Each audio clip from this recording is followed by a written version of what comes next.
What? There, is that?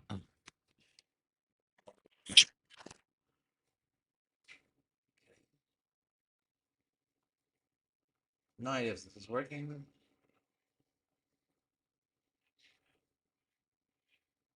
Oh, let me go check.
God, it's so messy back here.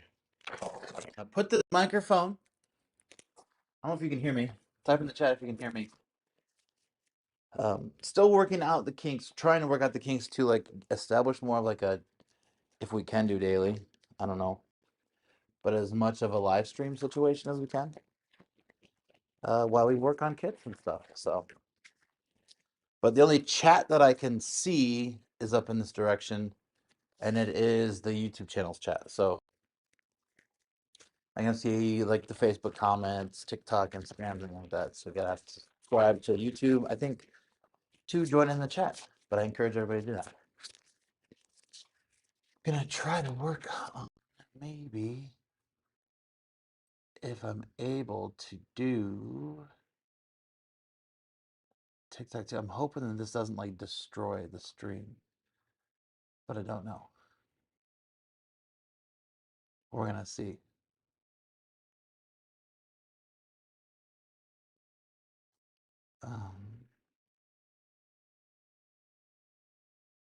And it very well might.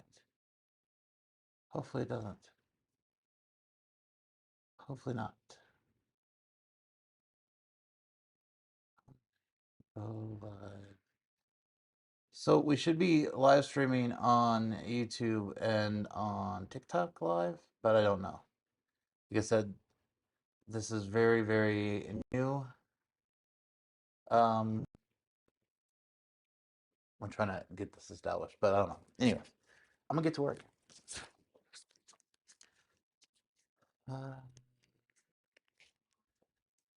The hypersonic gray.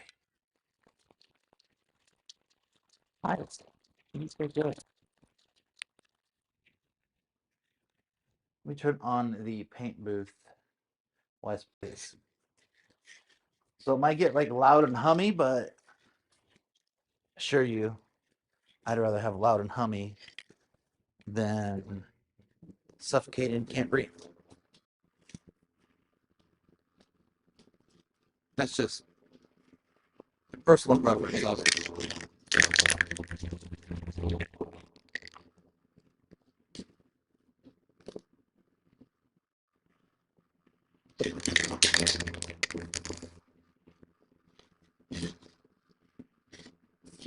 What I'm doing now is making customers adapters. So you come to the local gentleman. And these are the adapters that have been out of stock. I think that video's getting made. I don't know. Well, I do know it is getting made.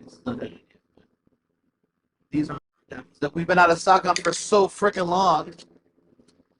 And they finally came in. So much to do with a lot of them.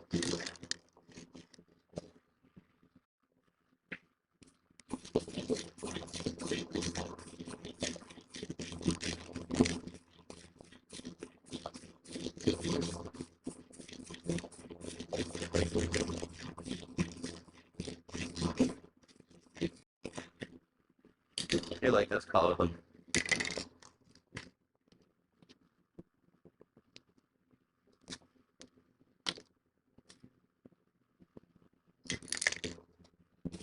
But those that are watching the stream, we are making kind of a tech-ish style section of the website. Like right now, if you were to go to the website and you click on the summer is going to be when to buy the kit. That's awesome. You should definitely buy it whenever you can, whenever you want to. Obviously, do your research. So people do the research. Make sure you get the right thing for you. Because anything I always gonna be looked at as bias. So just aware of it. So I try to not be as much as possible. It's just hard. But on our website, if you were on our website, for example, like right now, you can put the mouse over where it says like the V2 series kits, and you'll see a thing that pops up like a drop down menu that's like about V2 series. And in that area, what I wanted to do, what I've been wanting to do, is make specific content or videos that are about showing the design specs, the engineering behind the V2. Because obviously, there is a massive difference between the V2 and the V1. Let's turn this paint booth off real quick. But there's a massive difference between the V1s and the V2s. And I feel as if how do I say this? In efforts to continue the pursuit of transparency, it's important to, I guess, show that and to show the differences on every aspect of it. So we want to be adding more and more content in that section that shows kind of like the fundamental differences and the engineering differences between the V1 and the V2, as well as the other kits on the market. I just think it's important. We have nothing to hide, and this is what that whole kind of aspect is supposed to be doing. Is there's a lot of rumors that kind of come from the negative side of other people that are either lies, complete lies, false false truths, or like a bloated version of reality with a mixture of like false reality. So I want to kind of get like a better handle on that. hence why we're trying to do the live streams. And yeah, so what was your name, gentlemen? Henry Molina, if you're still watching, thank you for the comment. I appreciate that. It really is nice to interact with people. I really do. I really like to be able to chat. I sometimes can go on long conversational tangents sometimes, but I enjoy it. And I feel like you guys deserve it. I mean, you at the end of the day are the most important part of Eikon, which is our customers and our clientele base. You know, any potential person, whether you're going to be a customer, want to be a customer, are a previous customer, or just genuinely have an interest in the automotive thing or the niche market in which we do, you're all the same to me. Like, you're the most valuable part of what it is that we do and why I continue to do what I do. So thank you guys for that. Okay, next thing. So I got those adapters painted for Dan, local guy. Need to get these frame pieces done.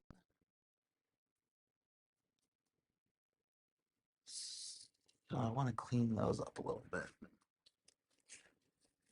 So I'm just checking and making sure before we paint that all of the important areas are either grounded down, cleaned, ready for paint, so on and so forth.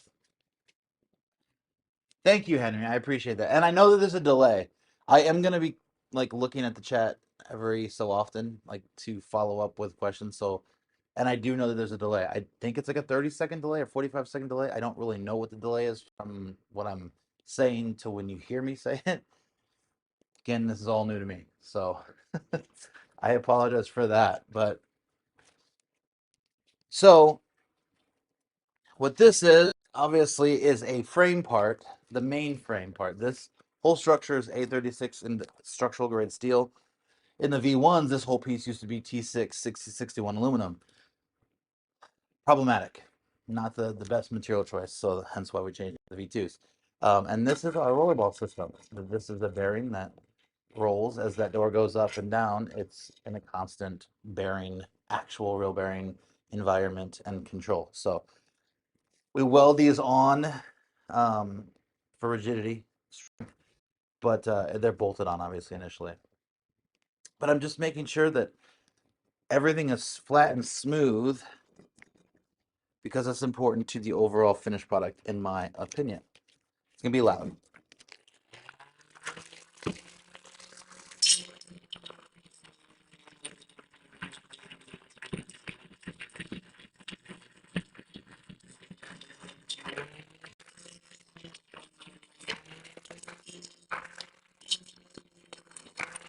All right, the back side of these. Oh, show you them. I'll show you before I grind it out. On the back side of these pieces are cut in on a, I think it's like a 60K or 60,000 voltage, whatever laser, the big, huge laser. So they're cut on that. And then that process, for those of you that don't know, obviously will create kind of slag or slack or whatever it is in the back. So they grind it down when we finish it. That leaves sometimes you can see here, like a little kind of, I'm not too sure how well you can see that. But a little kind of buildup around the whole part.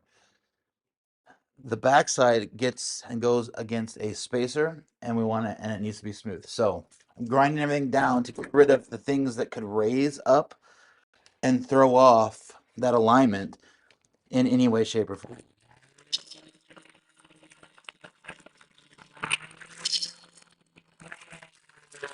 So just like that, and now it's gone. I'm not good.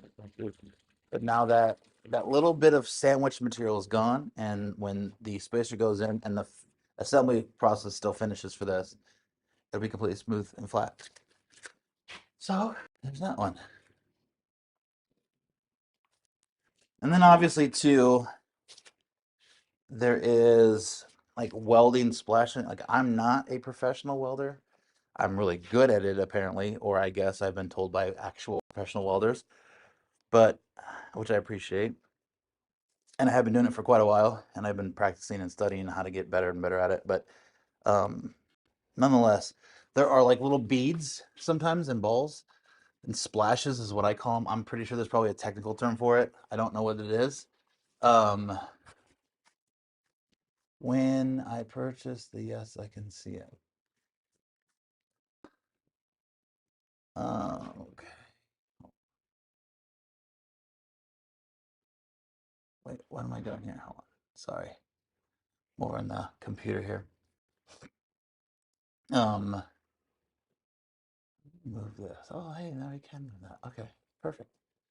Anyways, so I don't know what those splashes are called, but I grind them down because again, it overall will make a like you'll see it in the overall finished product. So this is also why it takes so long sometimes to make kits, is because I strive for perfection.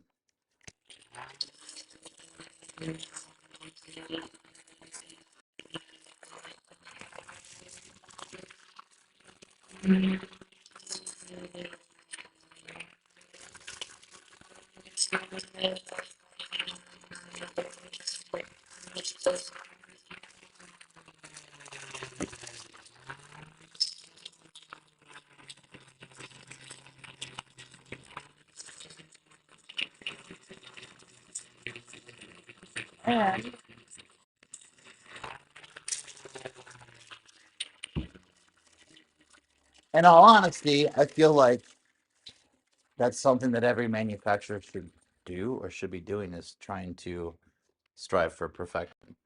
Obviously, not everyone does, but I don't care about everyone else, obviously. So those two are done.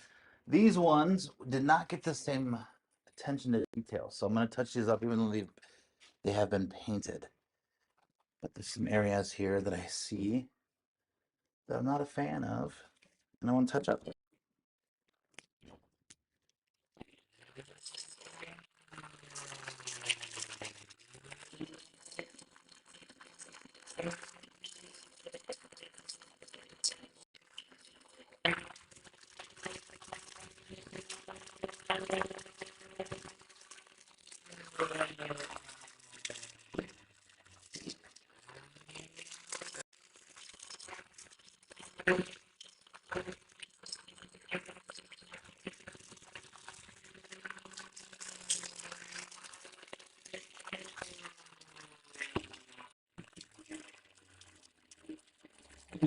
Great.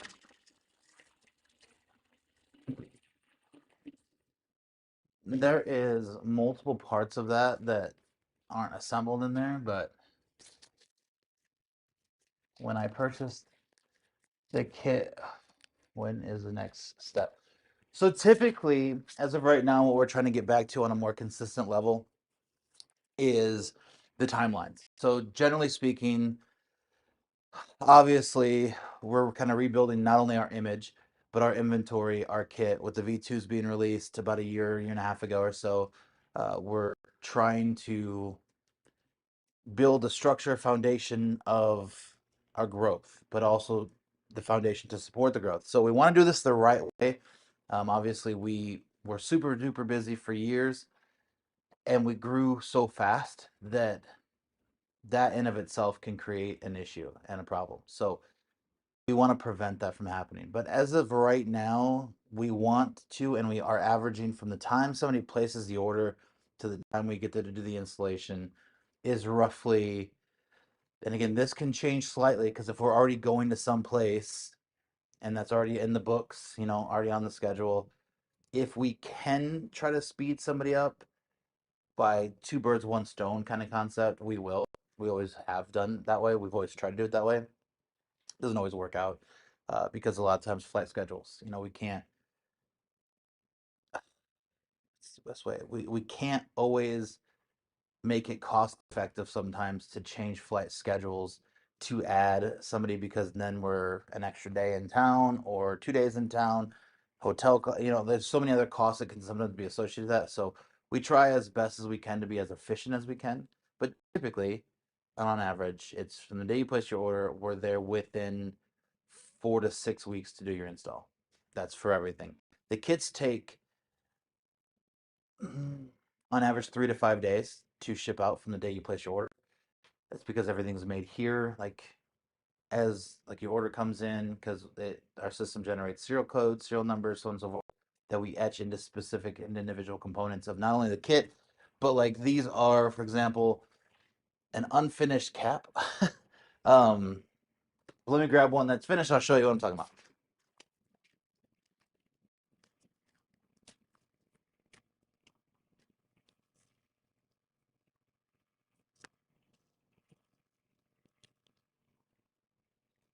Okay. So these are two finished customers caps for two kits. And if you see here, we etch in your name, obviously, your edition that you chose. Like this is a Torch edition, this is a Roswell edition, and your serial numbers and so on and so forth. That everything that's associated with your warranty, your history with us, like your communication with us, everything's kind of tracked with all that. It's kind of a new system that we've been implementing and trying to work into every aspect and every stage of everything. So, um, so that's pretty much it. You place your order. We contact customers for payment of the kit portion when your kit actually makes it into production. So, like what these ones are going through right now, the production on these two gentlemen's kits have already started. Those aren't these ones; these are two different ones. But um, this is production starting for whoever's getting these two kits. We take the payment, and within 3 to 5 days from now, these two kits will be in a box shipping out to whoever the customers are and wherever they live. So that's kind of the process on that part of it, at least. Put these back before I damage them or make a mess.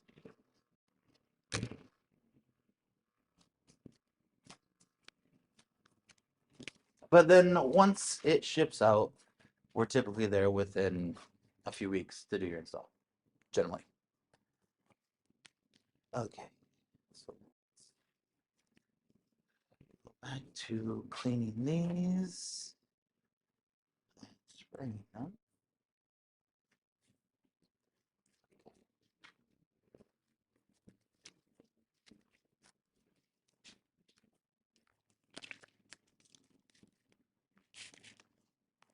I really am big on like cleanliness on everything because I really truly care about the overall finish quality of the things that we ship out and the things that we do. I care, and I feel like for the amount of money people are spending for their doors and to have the kit installed on their car, like you deserve quality. You deserve something that looks really good. That's just me. I don't think cheap should be the look of something that's costing $4,000+. But again, that's just my opinion. I could be wrong. The torch red, yeah, the torch red's really nice. I like the torch red. I love the mist. It's just like the spraying process with the mist is like, so for the mist, this is the base, and then this is the candy. So these two colored bases create the final base of the red mist edition. That's not typical for any other of the editions that we do. I will say the Roswell, the green one that I just showed you, I've never seen the Roswell edition in person or a Roswell color of a car in person until this customer placed an order for a Roswell edition, and then we painted it. And I gotta say, man, that color is beautiful. I really like that green. It's kind of always been my true opinion on GM in general. Like the car, the style of this car, like the way it looks, the body lines, just the shape, like, and I'm not trying to pretend that it's something it's not. I'm just saying that typical cars of those shapes and the overall style, they just look better with bright colors, in my opinion. Again, my opinion, not a fact. Just saying, I think they deserve to be bright colors and not dull, neutral colors. car stands out no matter what, for sure. And that, a lot of it is because of the body lines. But you really want to make it pop, go with the bright color. What was that? My microphone?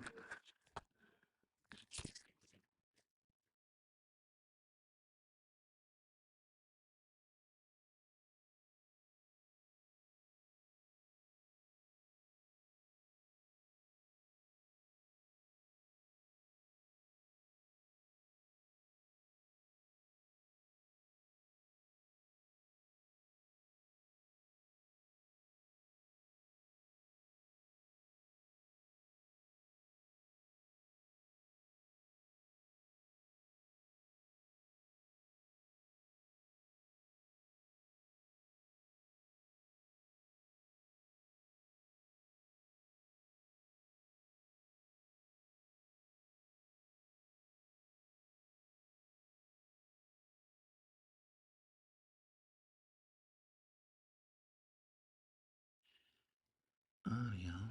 There we go. What part of the country are you from, or world are you from, Henry? And spray. So this is not the right one. So this is acid etch primer. We acid etch everything first before it gets painted into them.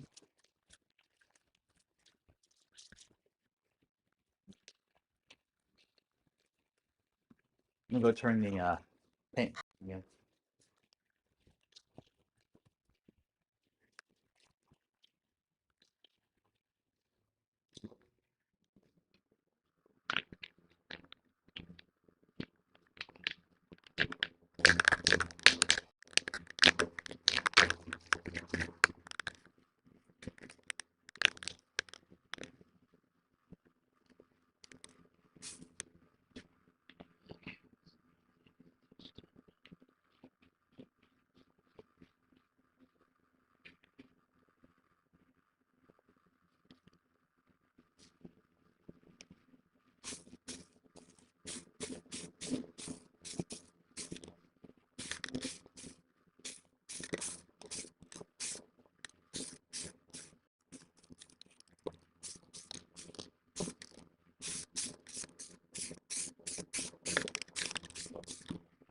This just helps create a better bond for the paint. Cleans up the surface, cleans up any oils, grease, or anything that's left over. This gives us a better likelihood of getting a much better finish.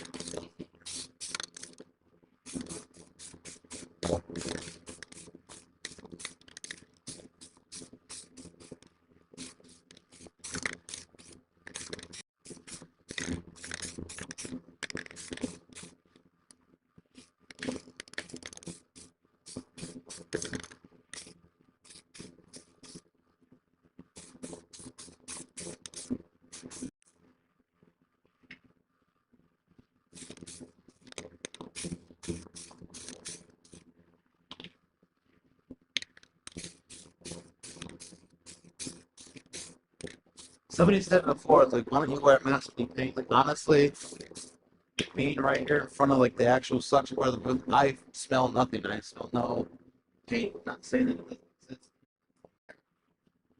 but I do have one.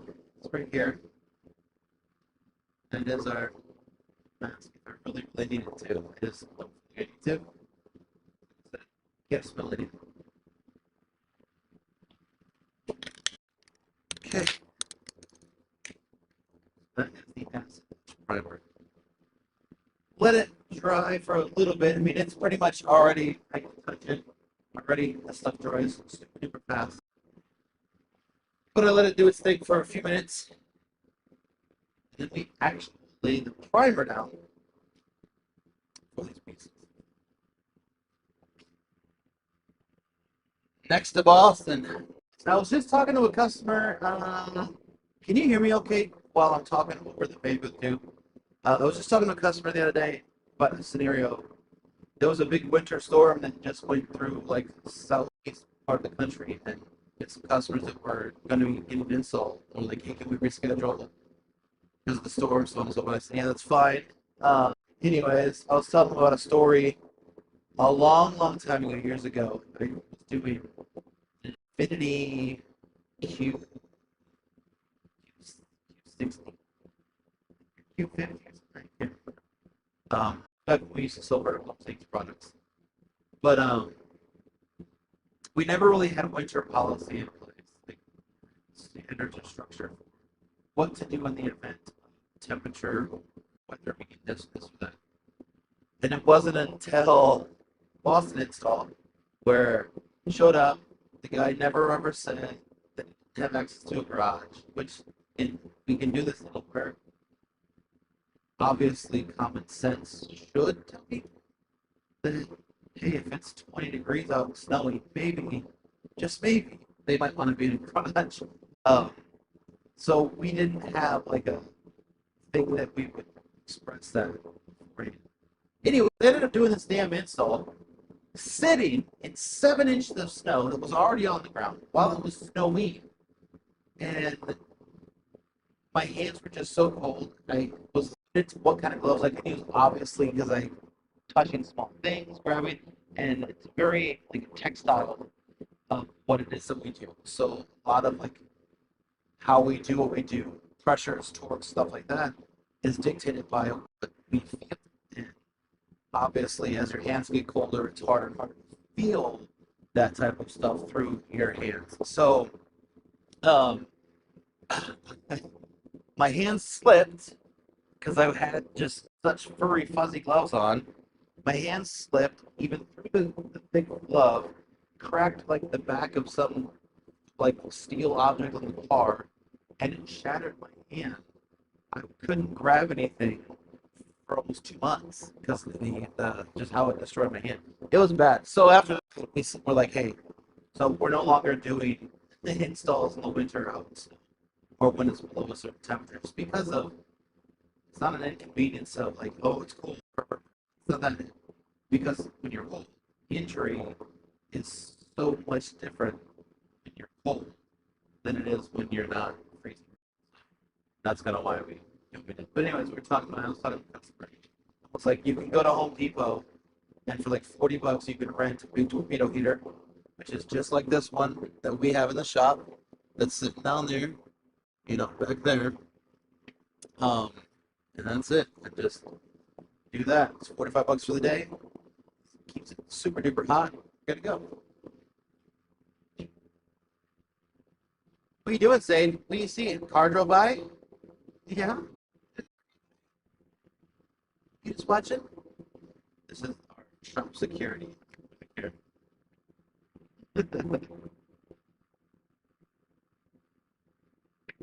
She's watching everything. Okay.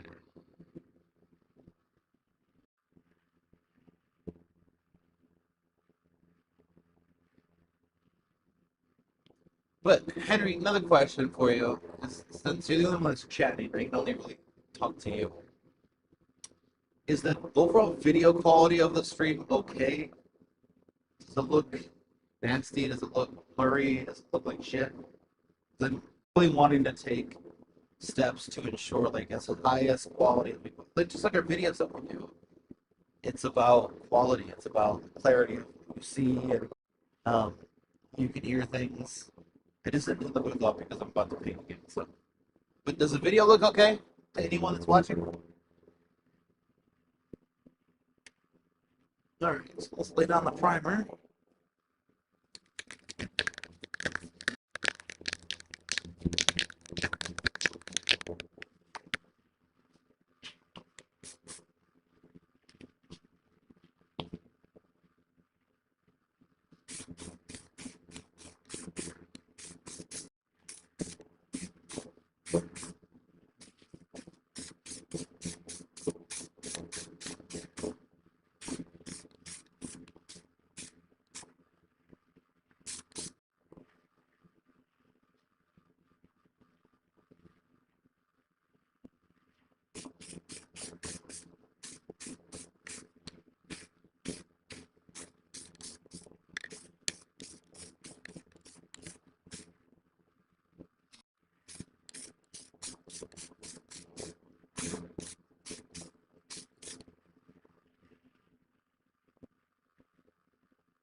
I think it's gonna be pretty cool doing this live stream stuff because you're gonna see like situations like this where it's a very, very unattractive art,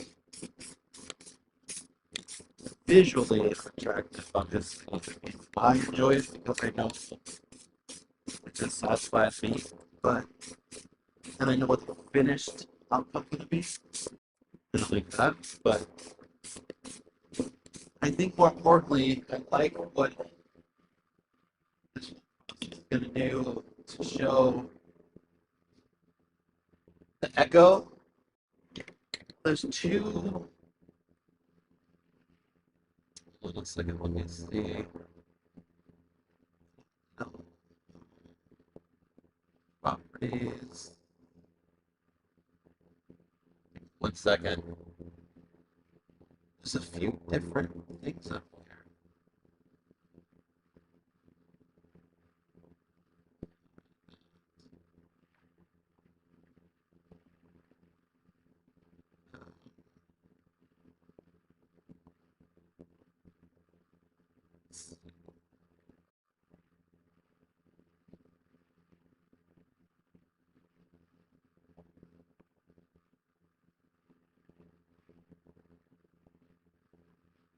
Uh,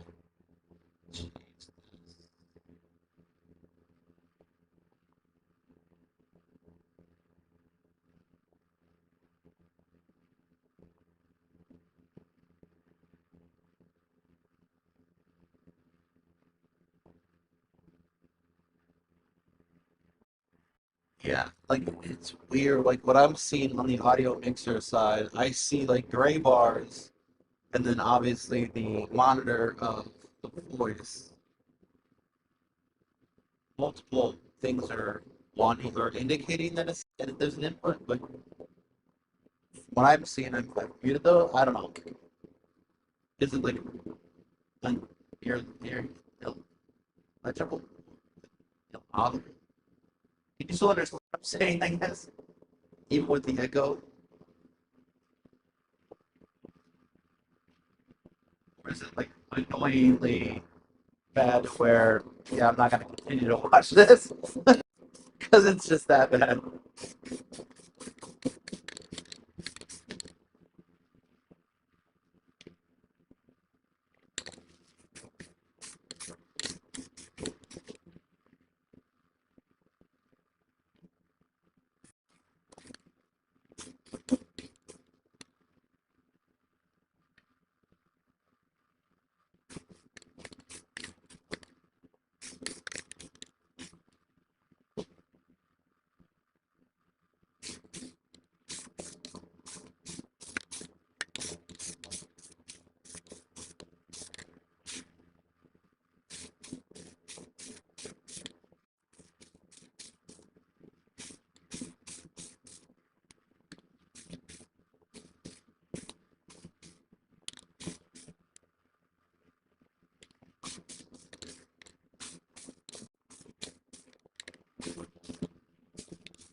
I used to really not like this part at the beginning when we started manufacturing and doing this because there was just so many things that I didn't know how to do it the right way. But I really have to say, give a shout out people over at Old School Paint, Cozy Rochelle. Um, your guys' knowledge and education. Uh,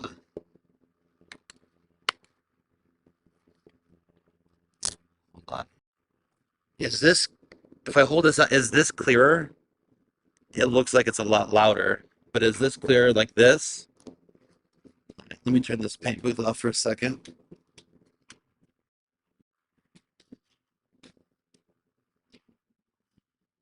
We have obviously, for our videos that we make, for our actual main YouTube channel, we have really like high quality, top of the line audio equipment, like mics and stuff.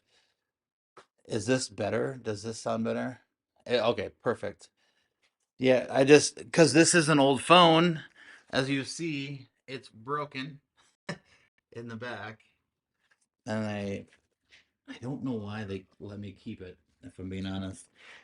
Um, but before, every time I would grab this and put it to my ear, I would like cut myself. But I'm using it as a microphone because it shows up as an option. Our actual wireless mics that we use for our content that we make, like our videos that we make and I record, um, I have to figure out how to get them to work through our broadcasting software what we're using, which is OBS. I would love to because that way it's external, can just stick on, and we know that sounds crystal clear. So if this sounds better, it looks better in the monitor that I'm seeing. Like as I'm talking, I'll show you with the camera, like what I see here. It looks better when hello, as you see it moving. So it looks like it's capturing it better, but I don't know. Let's see. Okay. So what if I just set it here? Can you still hear me if I just set it down? Because probably through the big sweatshirt, it doesn't sound the greatest. Anyways, all right, so I'm gonna let that sit for a few minutes, and then we'll lay down our mat life.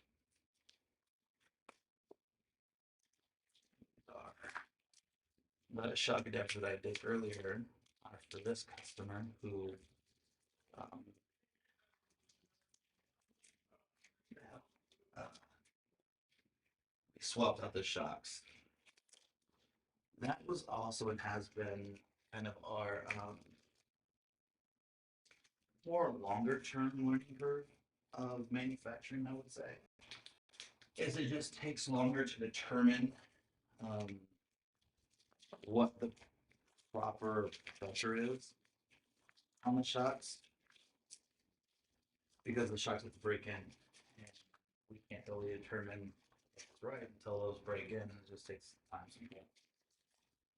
But we are on our way. We are now considering an actual final version of our shock pressures.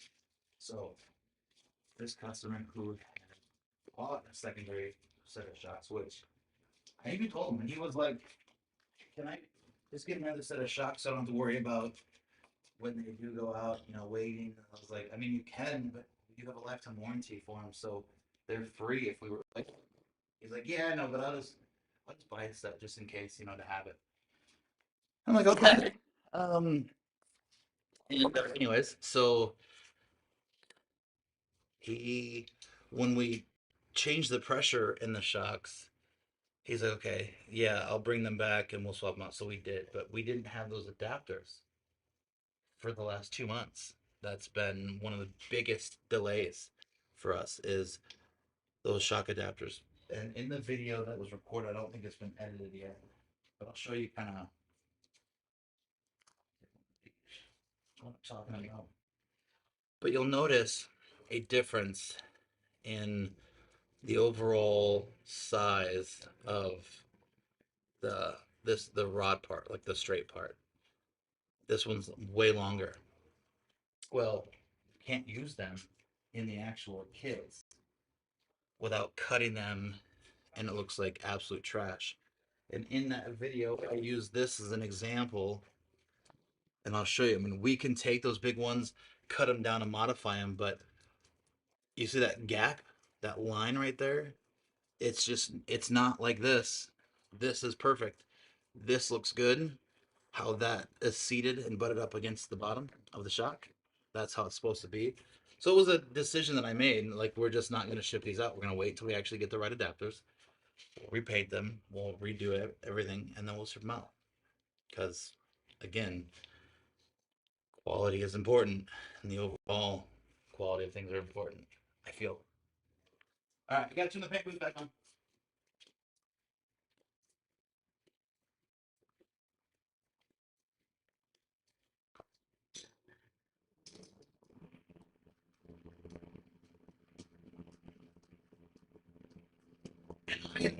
a live streamer. So, Henry, I appreciate like what you're doing in the interaction. I can talk all day long if I have something to talk about. Then I guess what I'm saying is I'm not much for me. I'm not experienced or used to having to keep the energy going and flow of live stream, the communications like that. Um, so I really rely if you guys have questions. Type them, and I'll answer.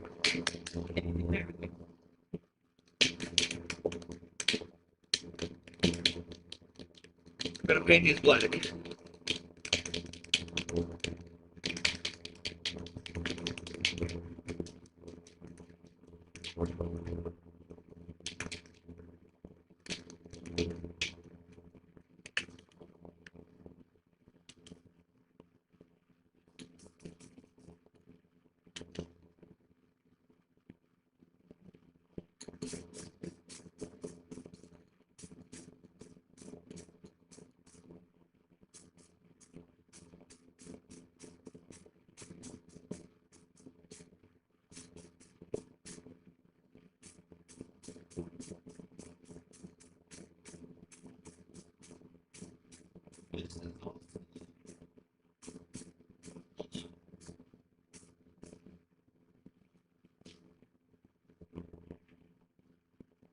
This is also like the only audible, the only paint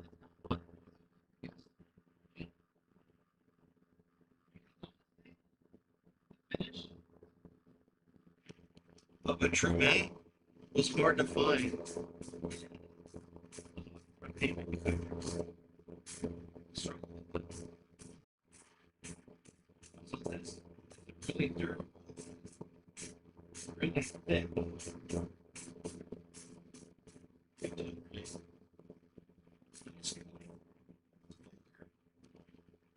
Protection of it.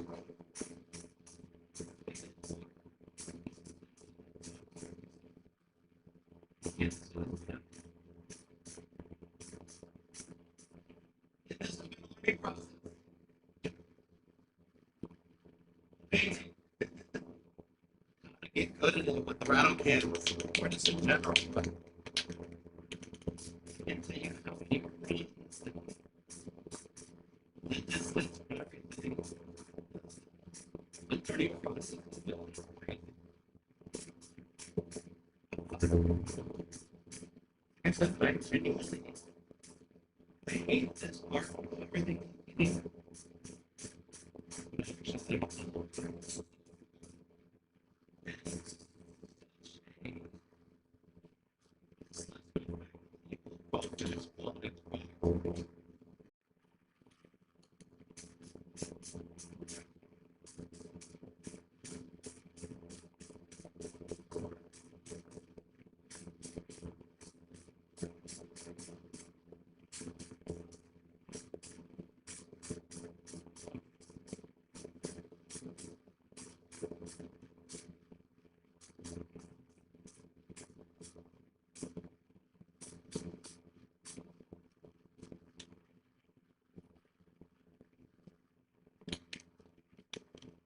But if it wasn't for, like I was saying, Rochelle, the guys, the people over at this one, what is it? This or old school paint of the 17 envelope. The knowledge and the experience that I gained from you guys just from conversations, absolutely detrimental to the overall success and outcome of our paint jobs now.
the longest part of this whole thing for me is that when you're doing just even getting because I'm stupid, but getting to a point where I'm able to do left and right hand with this.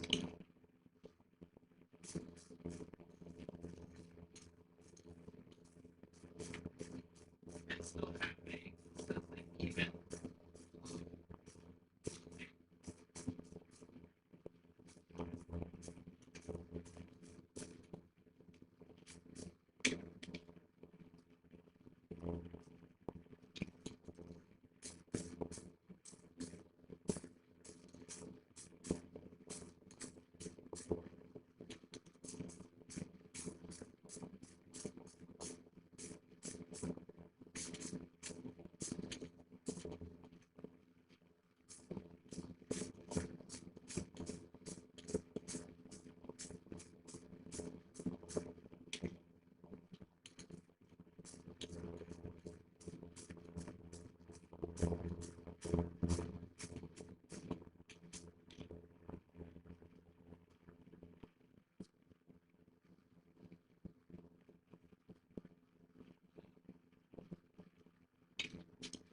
Sure.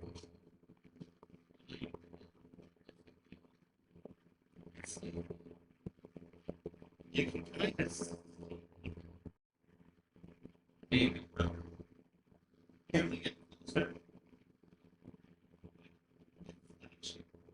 Kind of see it flashing from the wet paint to the matte black finish. Take this with me. So let me turn the paint booth off. Huh?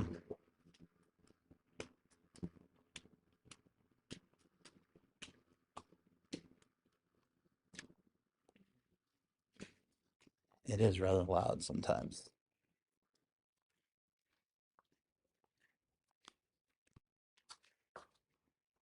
Yeah, that looks really good. Really clean and even. I look at these things everywhere just to ensure proper coverage of everything. And that's not really only solely for rust protection purposes. It's mainly for just the overall finished quality product of the paint job itself. Okay, so that's that stuff.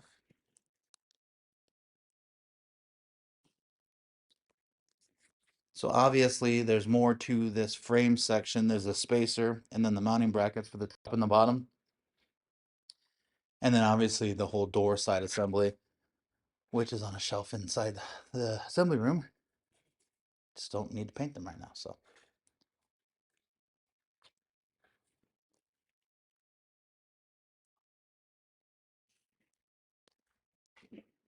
Let's see.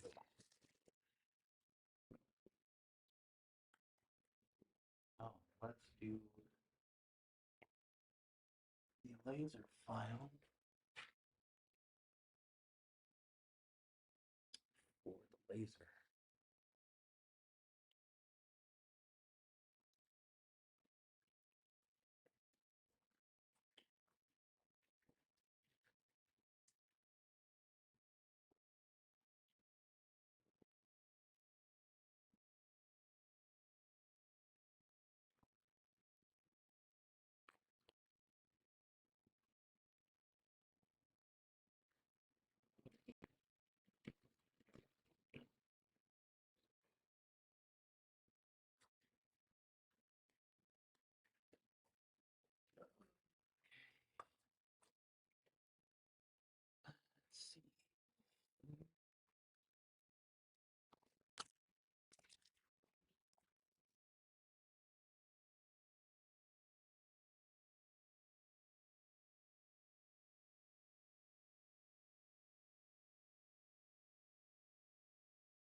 No. See, now I see the audio. So I think you guys just, it blurred out stuff with audio.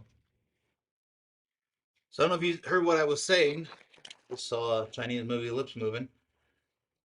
I need to reposition this whole setup for the laser because the caps that I just showed you, we're going to etch those for that customer. Um, so we got to move this stuff around, which is fine. But just bear with me in this process. And over time, we're going to make this to where maybe there's multiple cameras that are all linked up and we just hit a button and it, like, I don't know.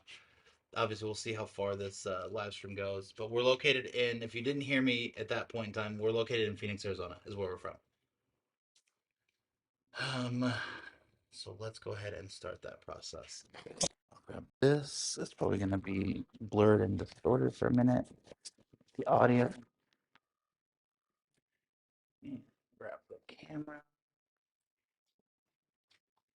Disconnect the power to the left.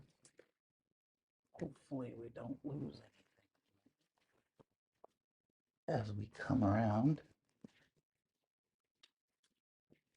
to show the whole process of everything. Set this here. Okay, so now you're sitting up there. These are our new caps we just did for the frame. We changed it. I don't have an old, hey, I do have an old one. Show the difference. So let me see this camera now. Okay, so these were our frame caps. And this is what, like, because you can't really see because of the glare, but our C8's out there. Anyways, these are the old ones. And these are the new ones that we designed. So new, old, crappy, not crappy. I'm not crappy. They did what they were supposed to do. But we just redesigned them. Okay, so let me set this here. So this is the customer for the capture art back that we're going to be etching. Let me set this camera down. Show that process of everything.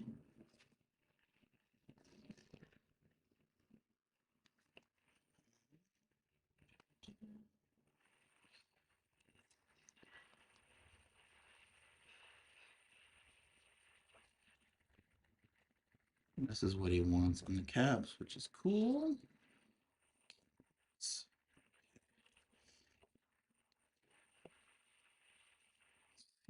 So, 47885. Edition is 21. Okay.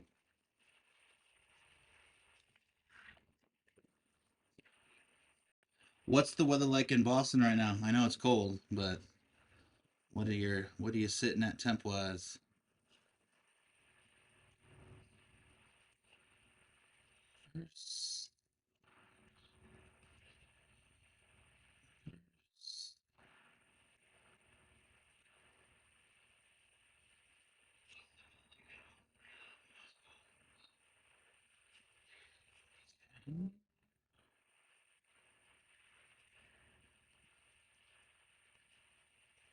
Just doing the alignment part of all of this.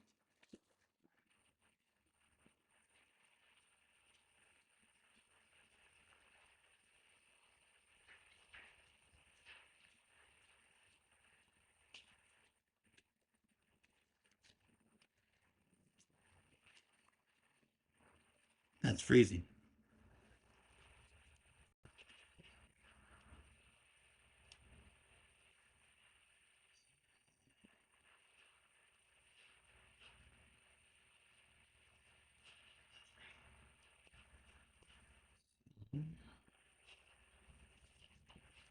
Save. So basically, we save these in two different files. So there's the, as you can see here, the there's the information or the image is what you'd call it, and then the outline. And this is just kind of where you'll see here in a second when we get back there this kind of process, but the outline of where we align everything to. and setting up. All right, so we're moving. We're on the road again.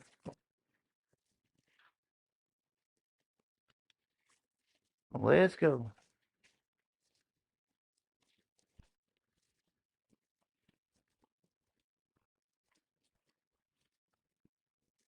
Okay, so I'm gonna set this down for a second.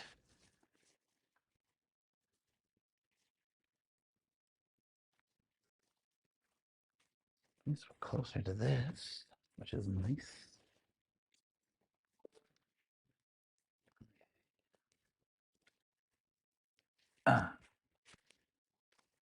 Get the audio. Can you guys still hear me good? Okay.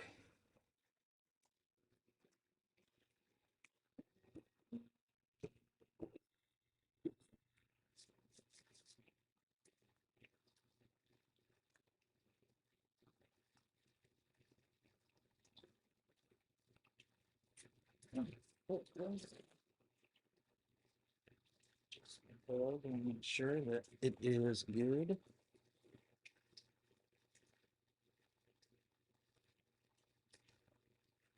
Is there any snow on the ground?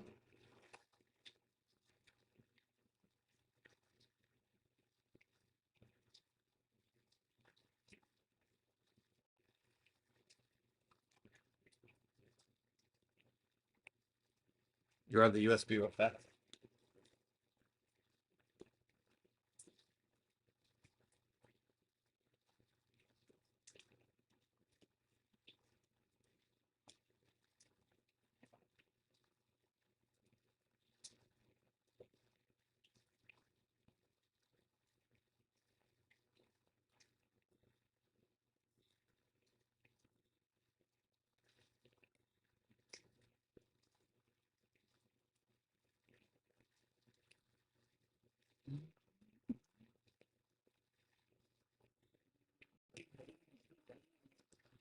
So this is going to lay out the outline of where we're going to put in caps.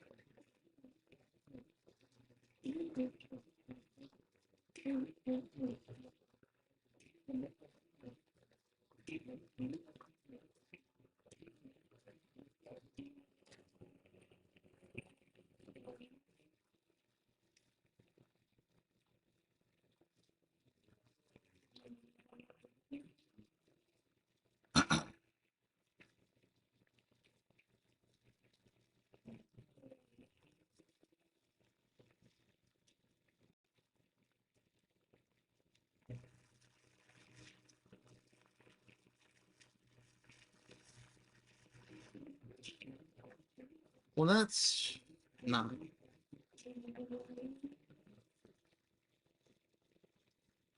The hell?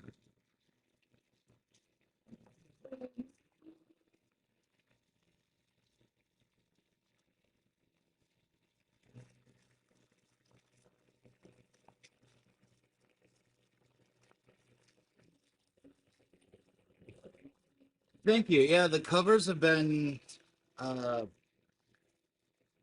it was a process, but like my thought on it was, um, the other kits on the market, especially in the time, they just look like crap. You see contrasting bolts, hardware, and it just doesn't look professional. It doesn't look OEM, in my opinion. This was obviously dating back to when we first started designing our own kits with the V1.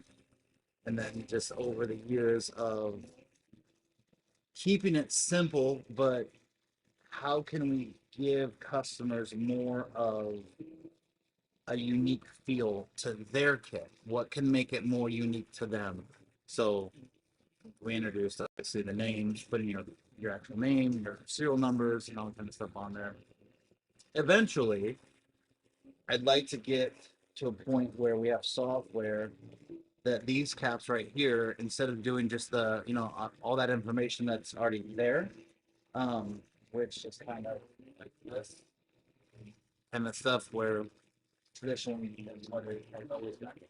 Um, where on our website customers can upload images with a template already on there of this kit or of that cap, so you see exactly what it would look like with your own artwork, things like that. The reason why we have to do it that way, obviously, for time constraints, is the more work that we would have to do was just kind of bad for keeping up with things. I was just realigning um, the visitors. Essentially,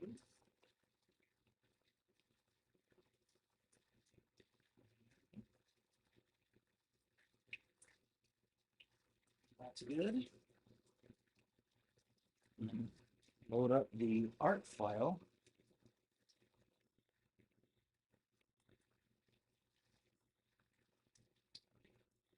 And there we go. Okay, that's back.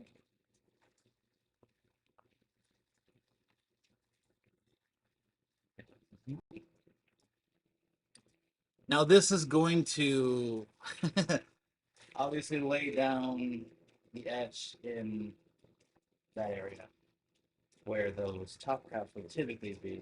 They've already done it. I've just have had so much kind of just irritation with the the designing part of separating just bottom caps, top caps, which like let's make it just faster, better this way. However, we already did the top caps for this kit, so wasting time a little bit with it still etching out caps that aren't there. So you're gonna watch that process, and then it'll eventually get to the bottom caps and etch in bottom caps.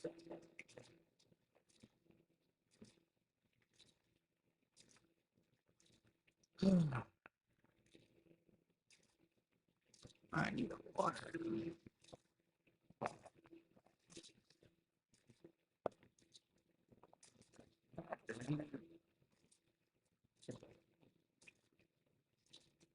What year is your C8?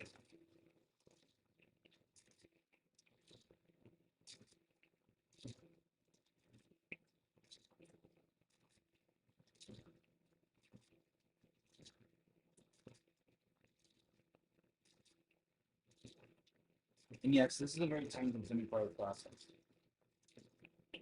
Very slow. But when you want things done, they look good, you know.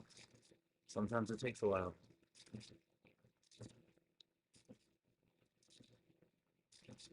Sometimes.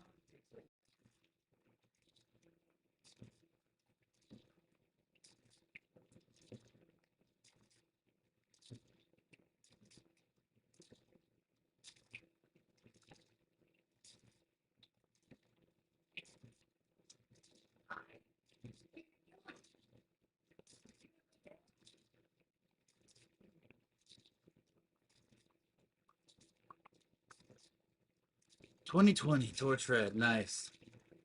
Is it an early 20 or is it like a middle to end? And I only ask because there is. Let me move this camera while it's not really doing much of anything important right now. There is a big difference between early 20s, mid 20s, and even late 20s, at least on my experience and of everything.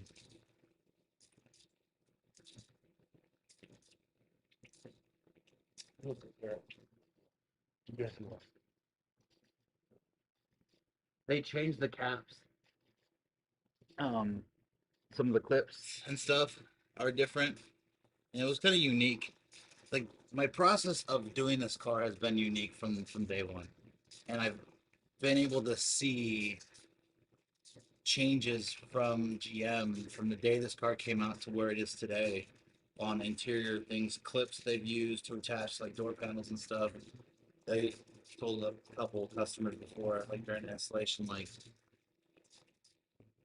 there was clips on the inside of the door that have to be removed to get to 2 7mm screws. The clip or the attachment part of that clip, that cover that was used there, um,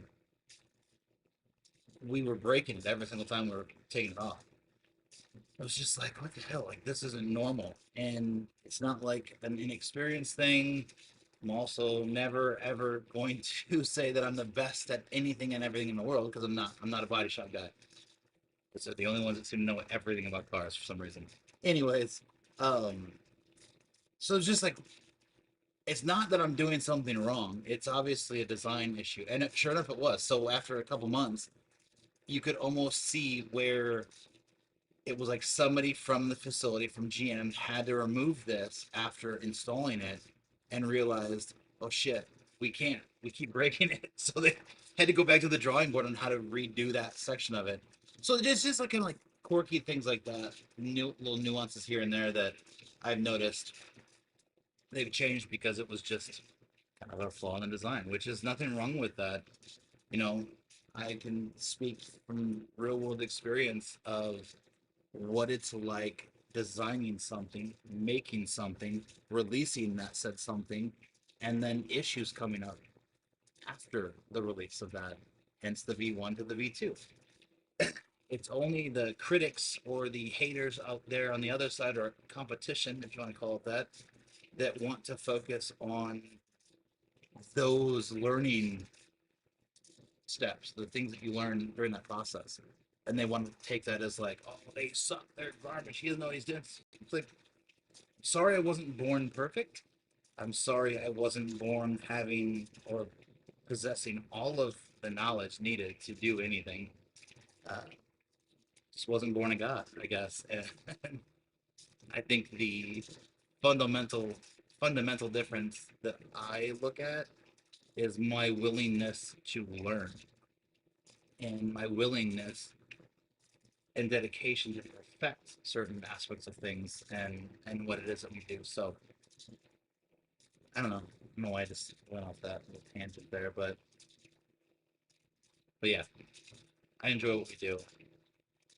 I don't enjoy the critics of it all the time, but it's just part of the game, you know, part of the it's the business, it's the industry. This really is so slow. This look how far we're not. It's just ridiculous how slow this process is.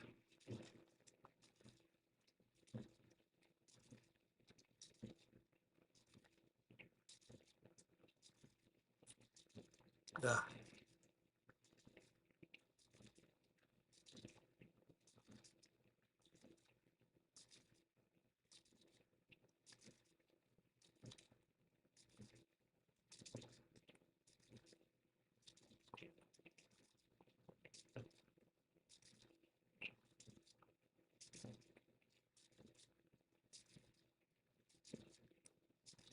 So what do you do? What do you do for work? Like, what's your job? What do you do, Henry?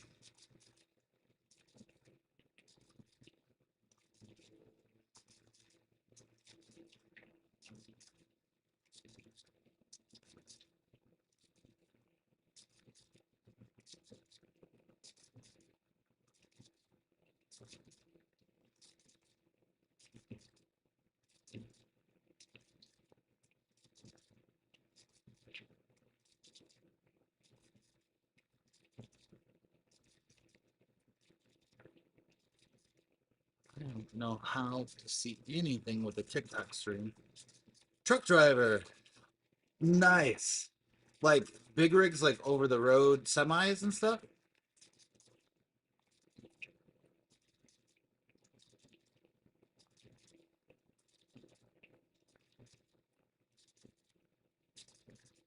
Okay, so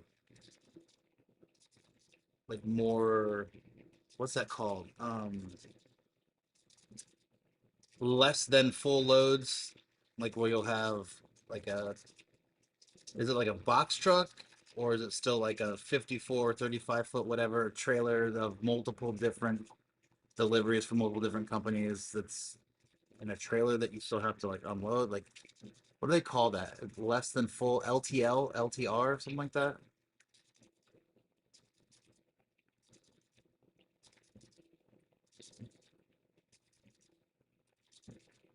Okay, nice. I have always had a secret slash not so secret passion and like desire for truck driving. Like, um, In a semi, I think there's like an allure to it, like where it's you're just traveling the world, or in a sense, of your country, and you're driving. You're by yourself. You're in your own little, perfect world that you create for yourself. You pull over, sleep whenever you want, like everything's there. That kind of truck driving, I was like kind of envious of. Sure, I think it's cool. But I think just driving around in any big truck is cool. So that's awesome. How long have you been doing that?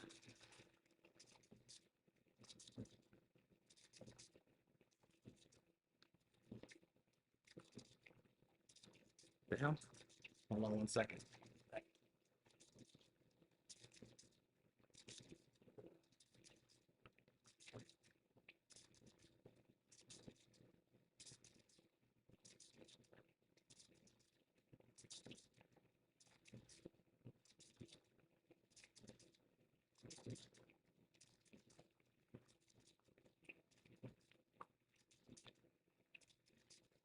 Wow, 7 years. Wow. But the main question is, do you enjoy it? You like it? Because I find that that's the most important part in any job, any profession, is whether or not you actually truly enjoy doing what it is that you do.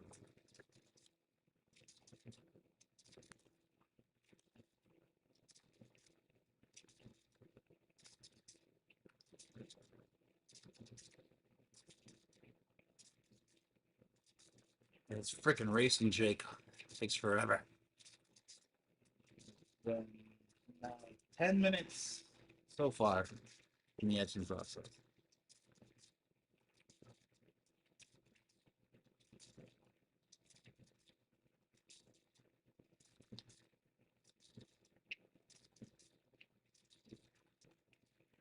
Yeah, I have a buddy from back in Iowa who he works for the city, and he just basically drives around all day, like looking at job sites, work sites, stuff like that. He's like, dude, initially it was like, this is the greatest job ever because I don't do shit.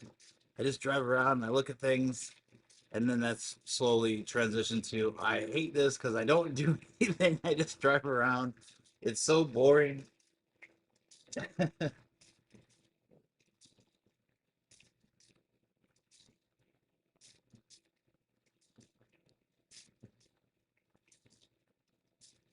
No, I think it'd be fun. I think it'd be fun.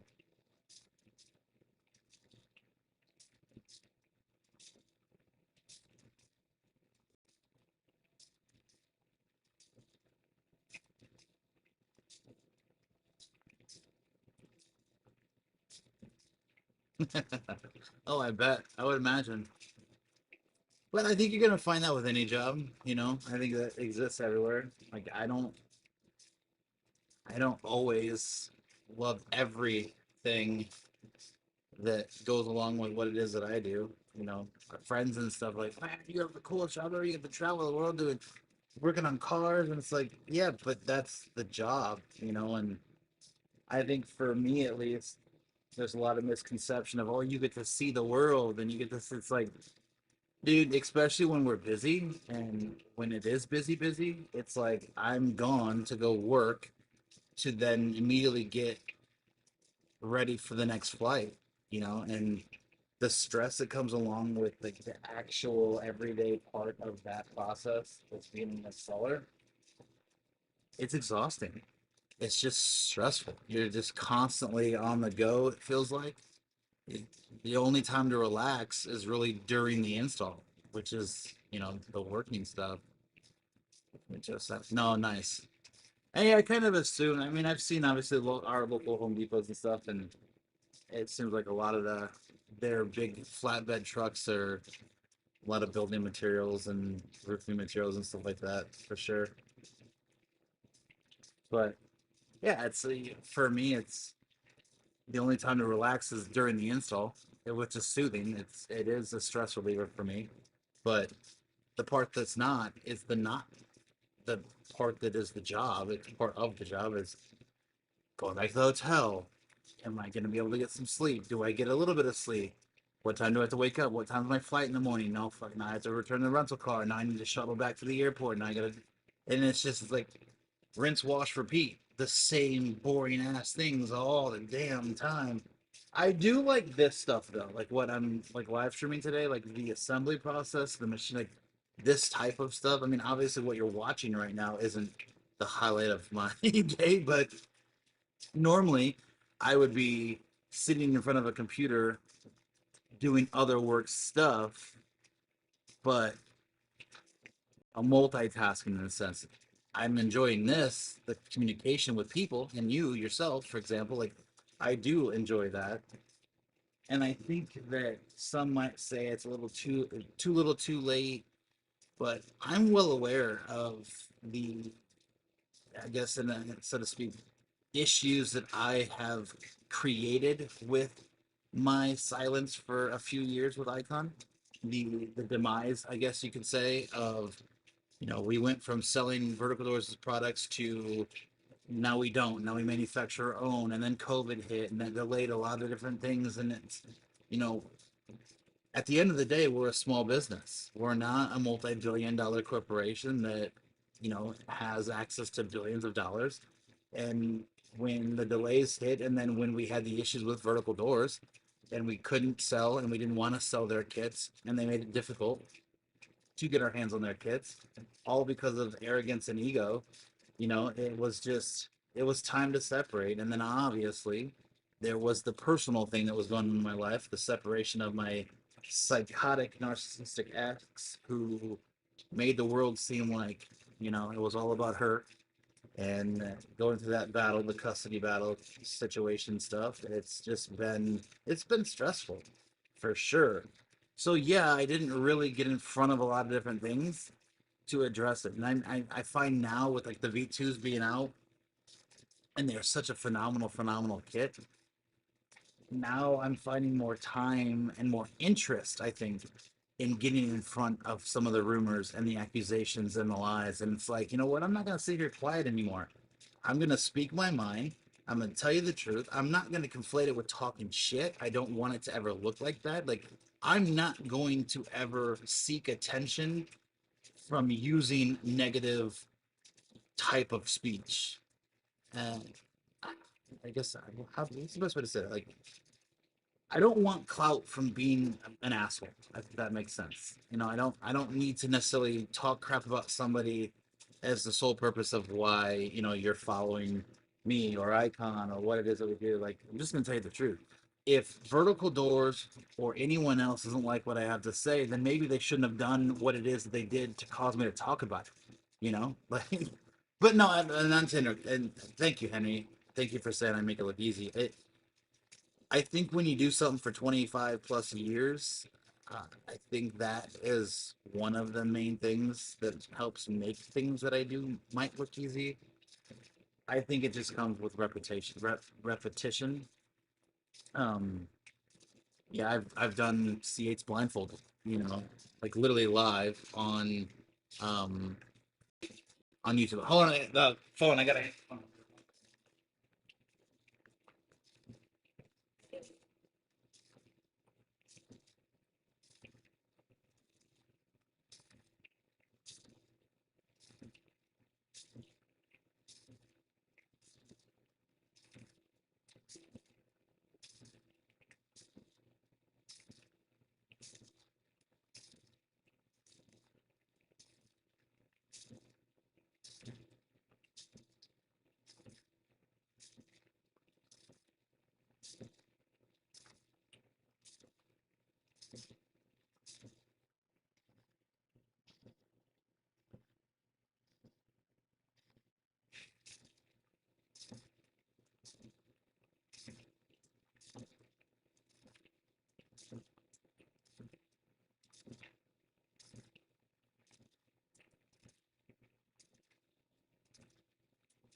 I'm back.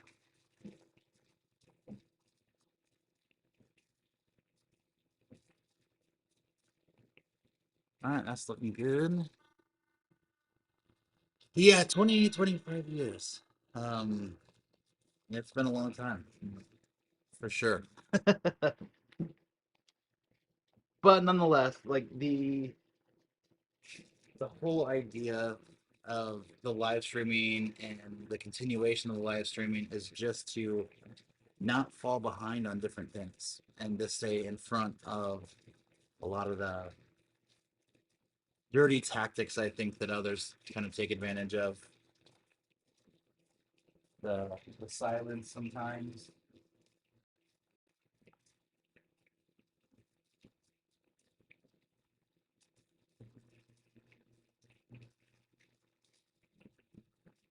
What are you doing, Sig? What are you doing? Back here living the best life.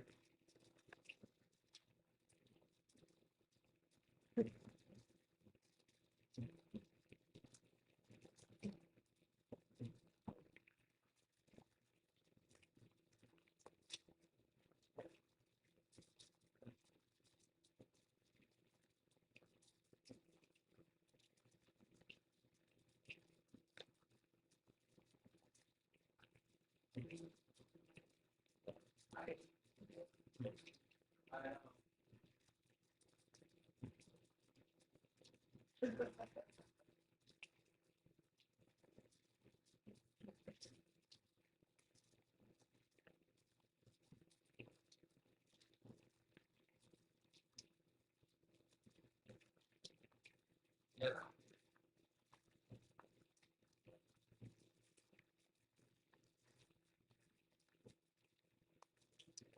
So what is being etched right now? Let me grab one real fast. Let me grab you one.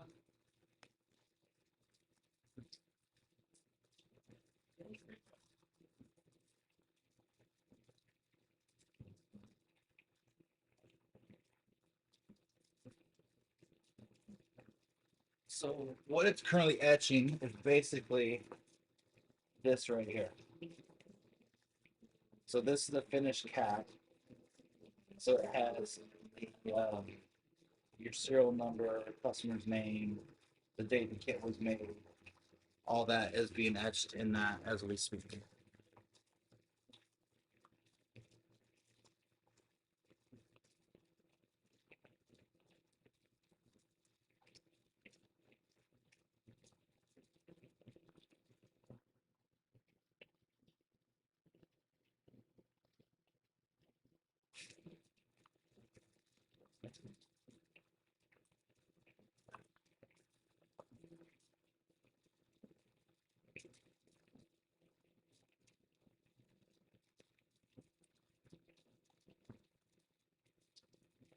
In this part of the process, it does look really dirty.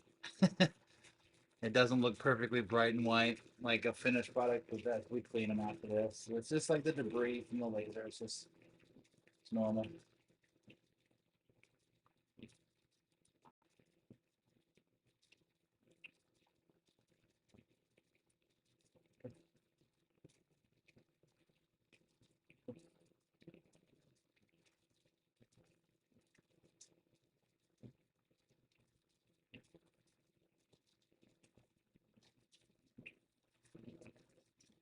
And then customer just calls. Was scheduled for an install for tomorrow. Was going to be bringing his car here. Was like, got how far Awachiki is, and so far my luck on the highway, I've always been getting cracked windshield. Anyway, I was going to be going to do an install tomorrow at his home. So we'll be making. Sorry, people down the street, some motorcycle play. They use the back alley as like a drag strip. So we'll be making the kit for the install tomorrow. That unfortunately isn't even one of the two kits that was hanging earlier on in this live stream. So we're doing that all day today.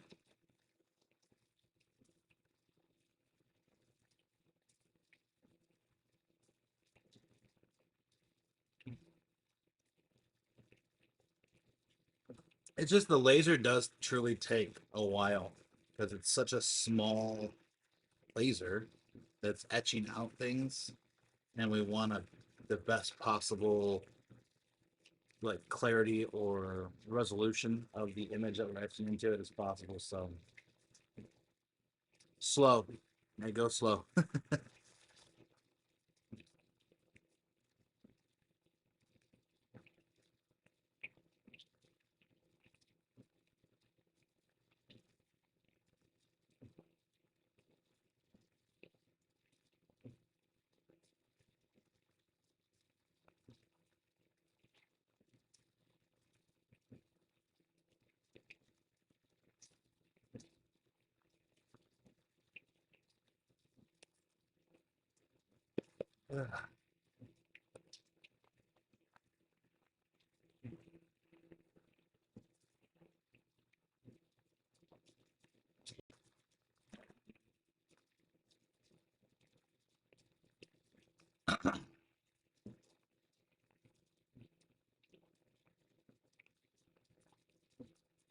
Oh, it's almost done.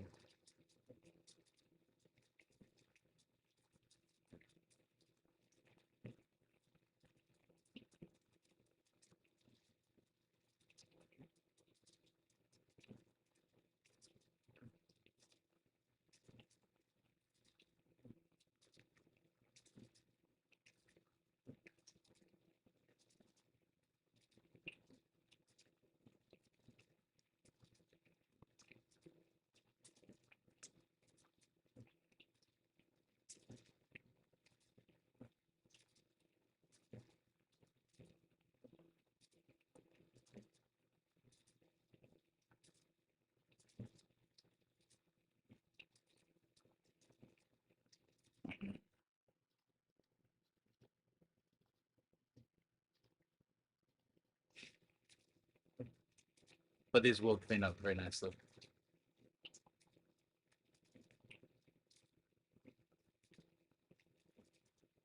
Just gotta trust the process.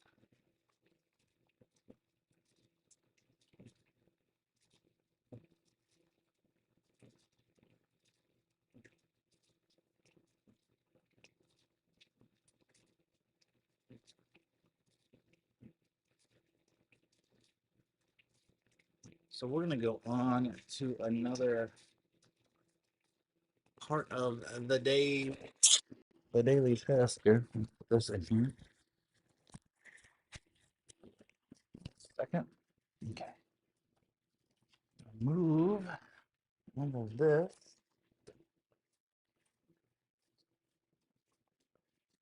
I'm going to go inside and we're going to actually do the assembly process for the kit that is going to be installed tomorrow.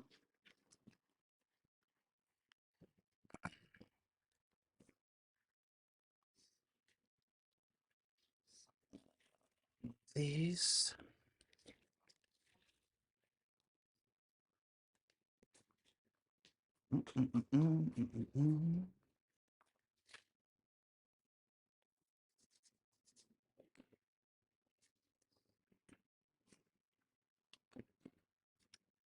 Actually, don't really think we have to do that.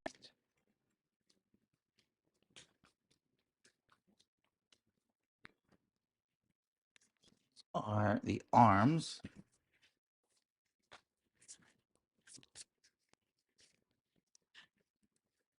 And okay. And these are our main bearing assemblies. We pre-made these, obviously. So what's cool in that section that I was talking about before is we're going to be making part of our website that has more access to all that kind of information or that kind of content there is get this cord out from underneath there of showing each individual main component, like the assembly process, the manufacturing process of all those stuff or all those different individual components. But for tomorrow's install, we're just going to use stuff that's already here. But we do have that is our last. This is our last kind of like not necessarily in stock, but assembled part that we put together. So we do have to make some more of those, and we will do that today as well.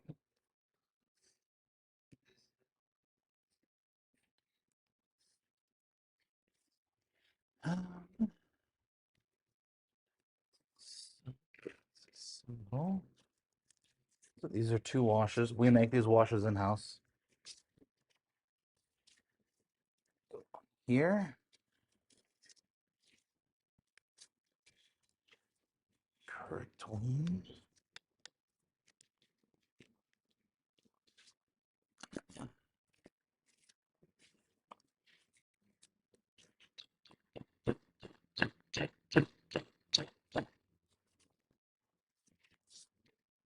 Then we'll press them on.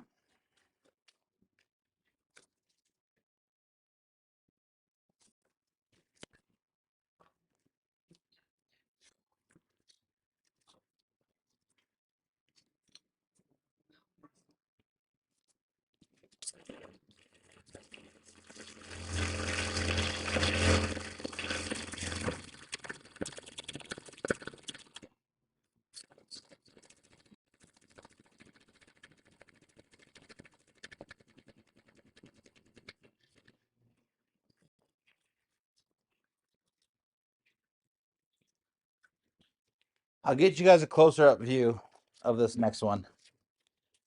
And then we'll make sure it still moves. So let's move you guys closer and you'll see it more closer, I guess. I don't know.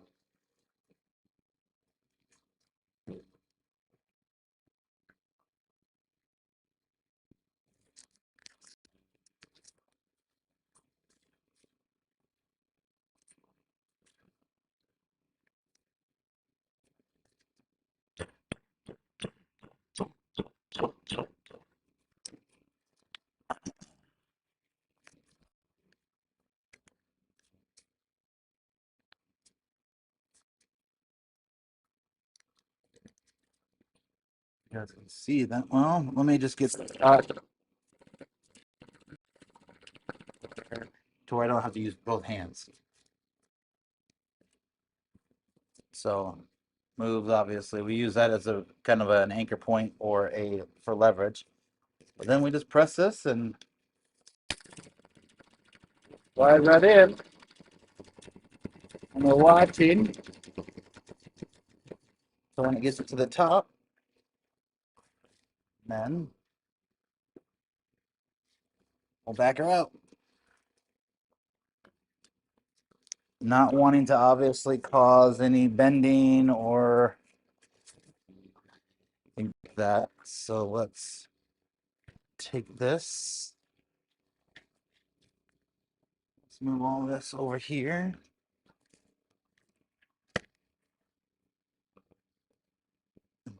Finish the part of this.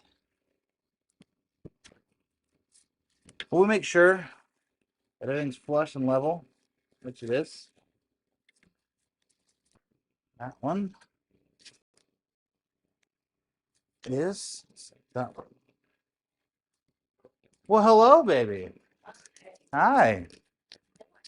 Live streaming. See, look at that. How are you? Oh, what? You're okay. Make your camera debut.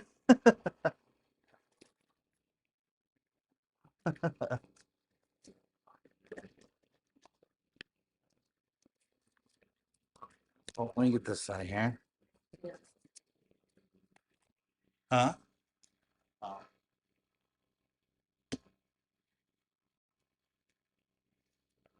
Oh, okay.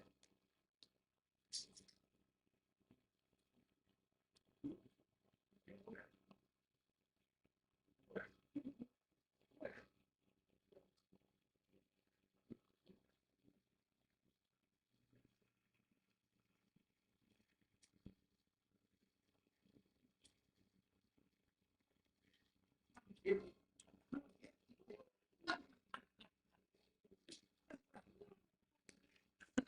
kidding. It's right here. It's right here. You'll hear me over there in a second off the stream.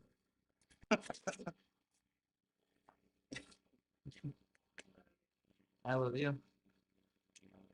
Um, you're drinking your morning coffee at 4 o'clock in the afternoon.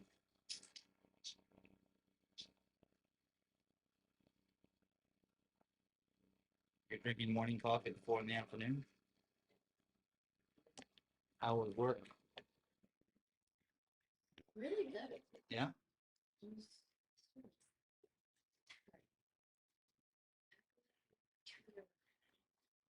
You're fine. That's fine.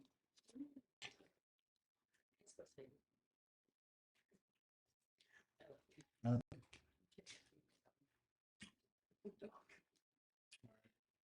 you gonna go bye-bye? Yes. You gonna go bye-bye? You want her leash? Oh, yes.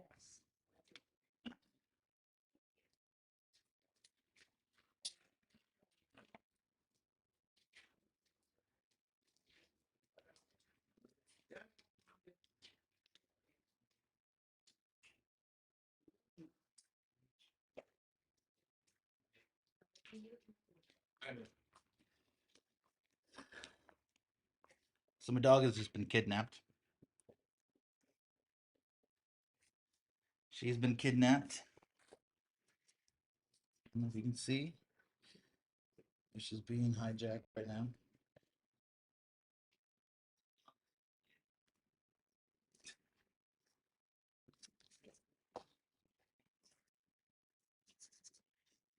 Okay, so now we gotta lock this down.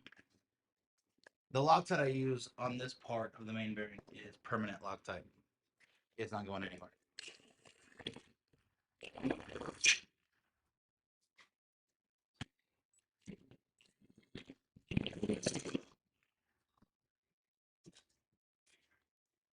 Oh, so smooth. I mean, you can't hear anything. Here's the microphone.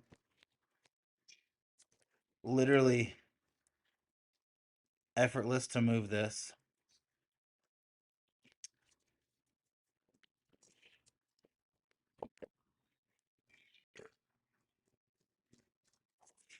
Uh, what's another C? Did you even? Can you see that? Okay. out there, like that is, that one is.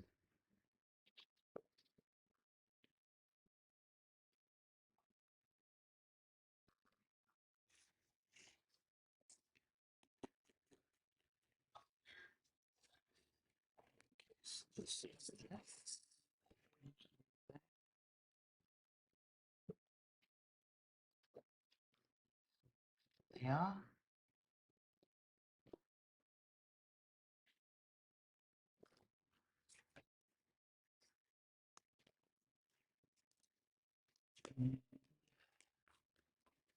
Frame piece, frame section, as you see the spacers and everything that are not on the ones that are in the back that we're hanging. So we're going to be marrying the door side to the frame side on this kit.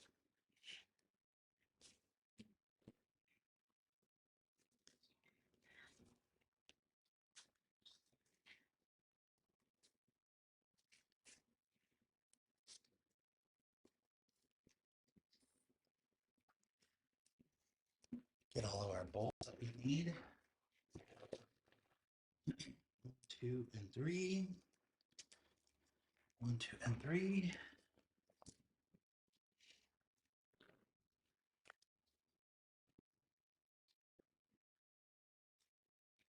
Get this camera here and get a little bit better position for it, maybe. Let's see.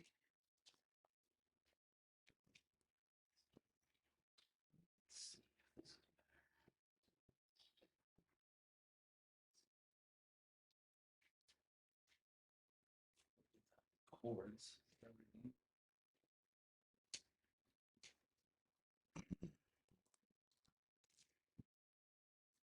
There's all our bolts. So I'm gonna tap these because this bracket right here is also a part of the new V2 is all 836 steel. So we're gonna go to the back and we're gonna tap this now individually before trying to go through half-inch this steel and half-inch of the frame steel. So let me move you again. Go for a trip again to the back. Camera.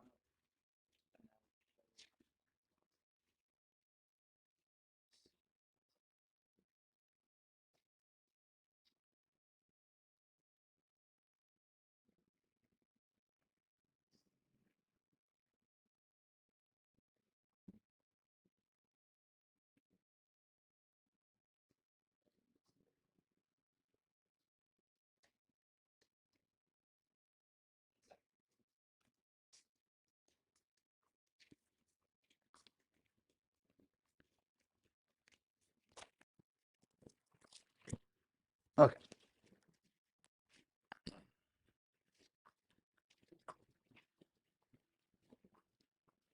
Now you can hear me, I think. You should be able to hear me now.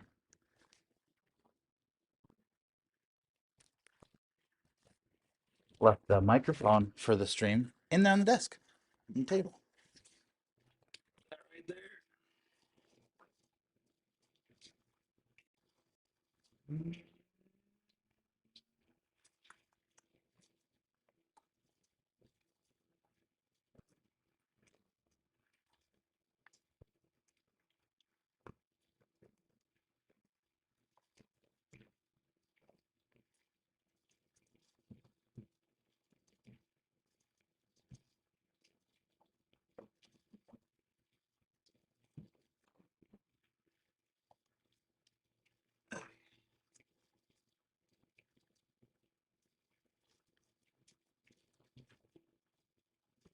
Been a while since I've used this. So let me clean this up real fast.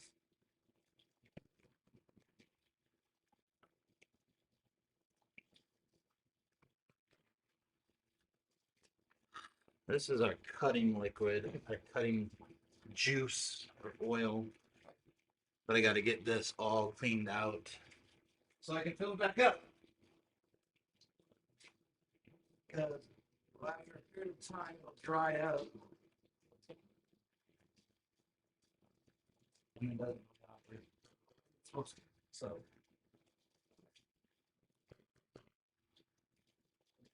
Clean.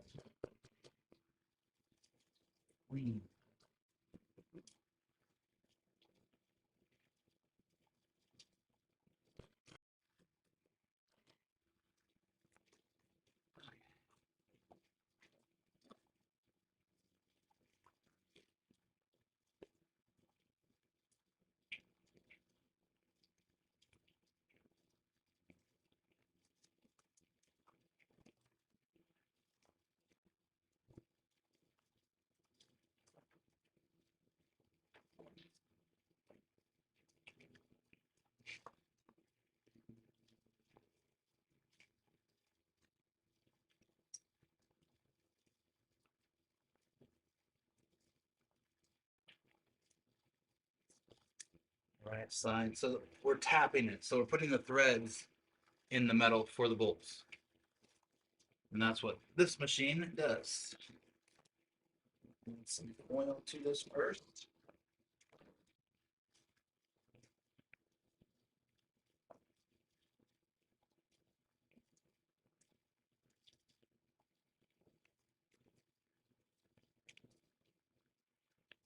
I haven't used it for about a week or so, so always want to make sure it stays good and lubricated. Okay.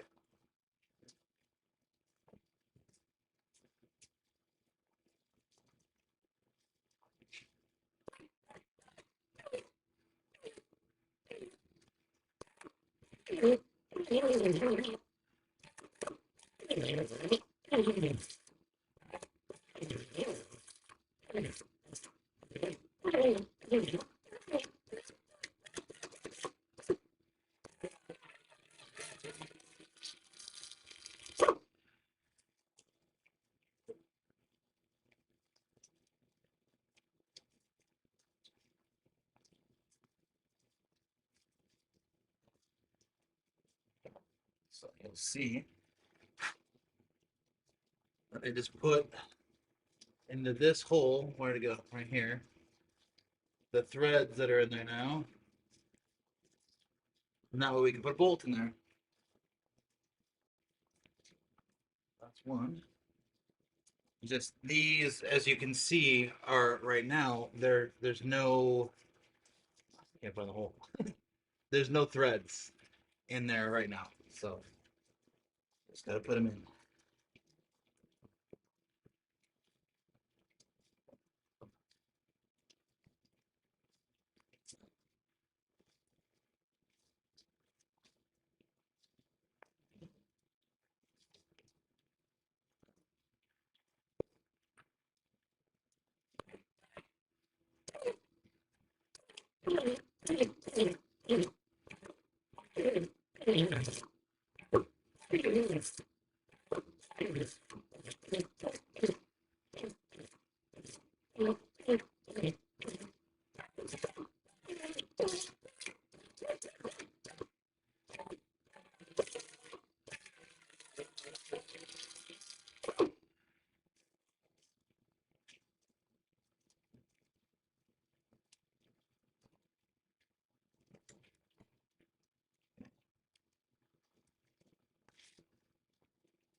Blow this out. All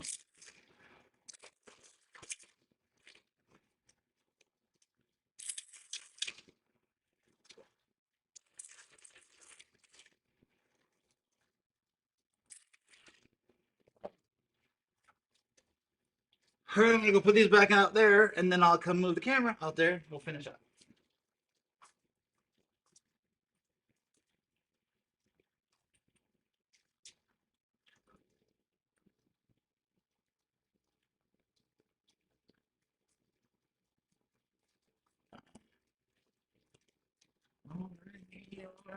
Grab the badges on.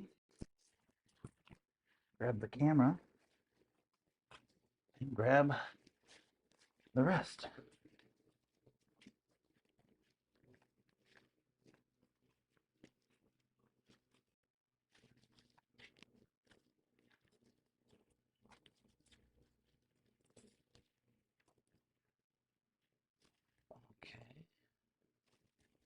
There we go. Out. So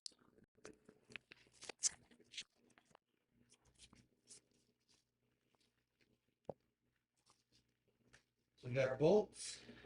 So each arm is attached with 3 bolts.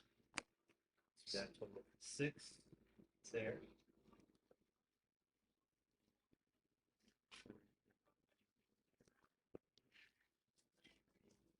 We use red Loctite.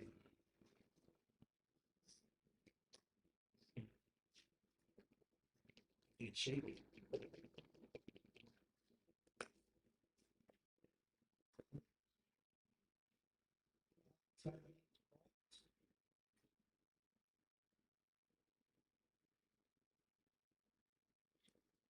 For those that don't know, Loctite doesn't dry up for one reason, and most people don't know this, and I didn't know this for a long time. It takes the absence of air to help solidify and to harden Loctite to make it work the way it's supposed to work. So take 16ths. And we'll take one side. We'll find this one. So you can see here, this side. And then we'll take one of the bolts. We'll just start the thread process here.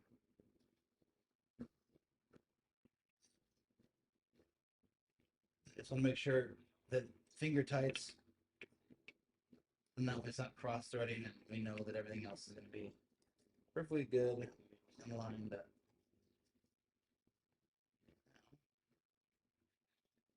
Finish that. Another bolt. Same process. Start the threading with your fingers, and that way you know that everything's lined up right way. Goes in easy. And then we'll use the gun. And we're not like going crazy with torquing this down. We're just getting everything, getting into the countersink part, and that'll kind of, when we do rack it down, we'll pull it into its final and design place for the tolerance and the position. The same thing. Put it on the torque wrench and torque this down to the spec that it needs.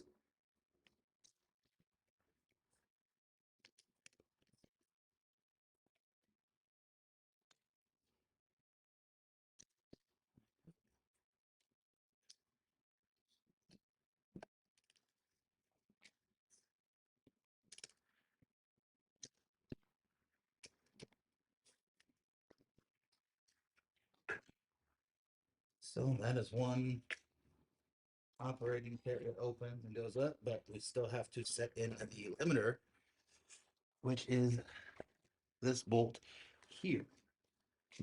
So when we assemble these kits, unlike other kits that are out there that don't make it easy for people to install themselves, as you see, this goes and can put more and more off that ball that's designed to take that and make that a friction-free surface. So we stop this from not opening further to prevent that. So now, and that's what this guy does.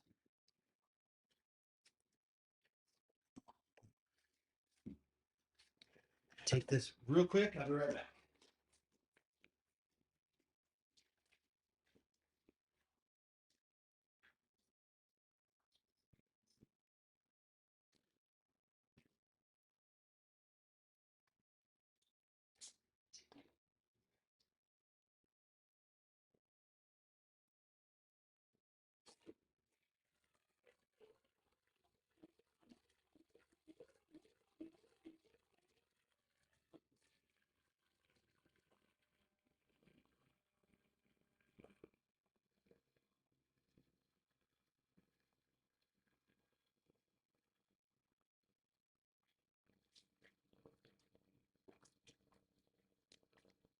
So what I just did, so you know, so I'm gonna move all the camera up again, is I laid this down. Okay. Good.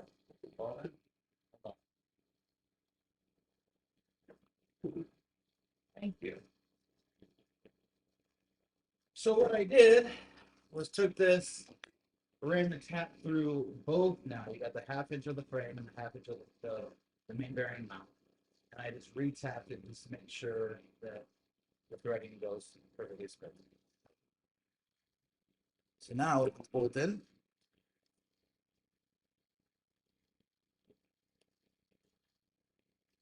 Grab this. We always do this part by hand, not use the gun. And then we'll add a little bit of Loctite in here. Because once we set this, this doesn't ever need to be adjusted again. So we lock it in place because you don't need to mess with this ever again.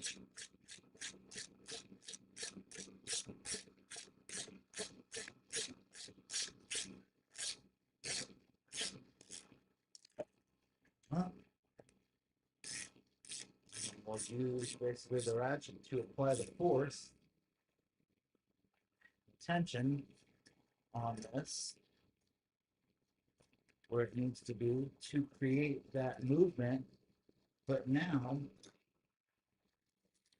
when this opens up, it only goes out enough to go up. So it stops it from opening up further than it needs to. Because why do you need to open up further than you need to? You don't.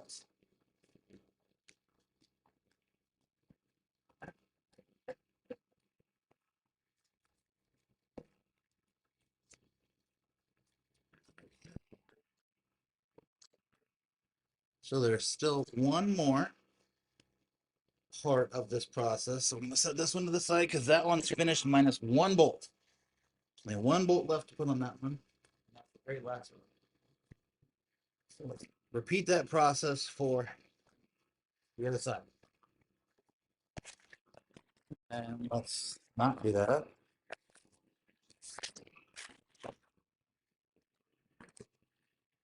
There you go. Okay.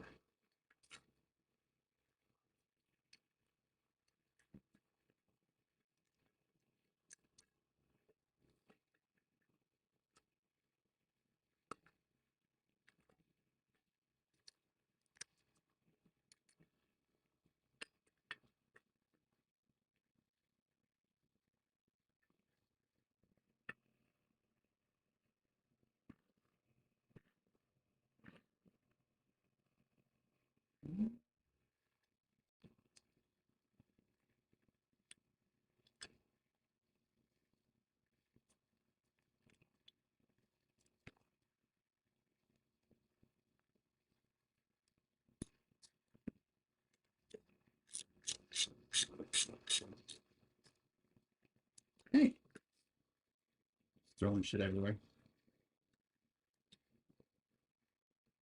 Thank you, sir.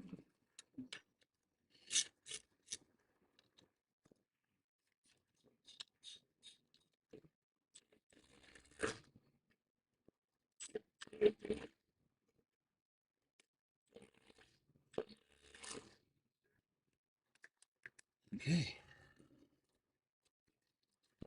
That's there. Now torque it down.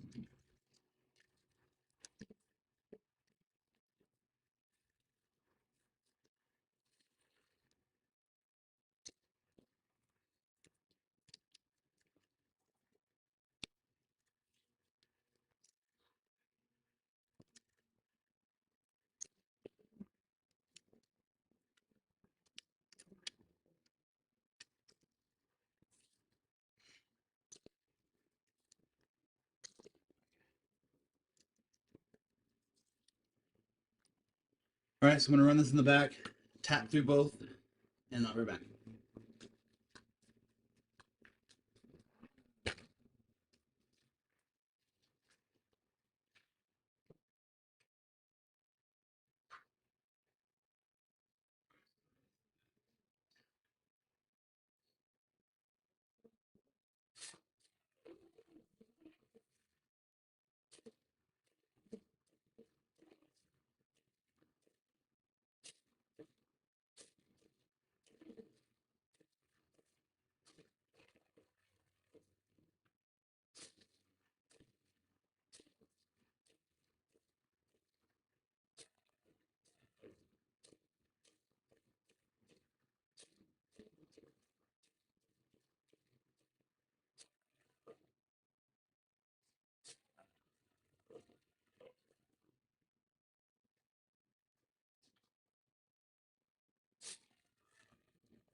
Okay.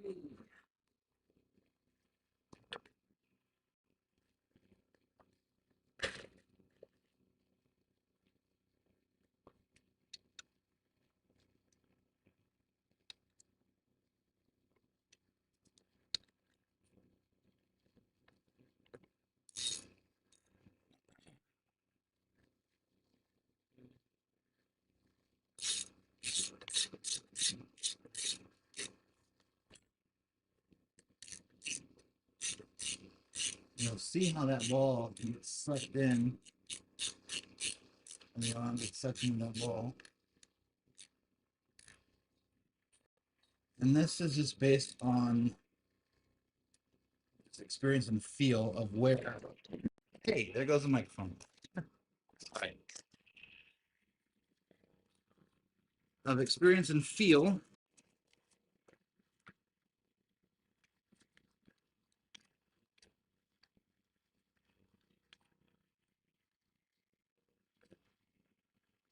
So we're gonna go a little bit more.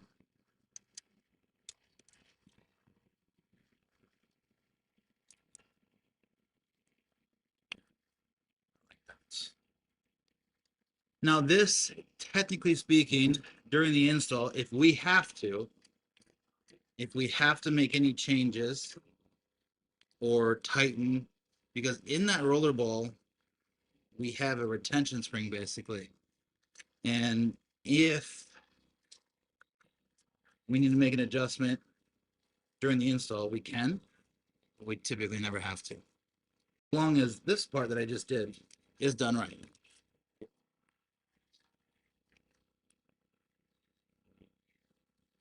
Now,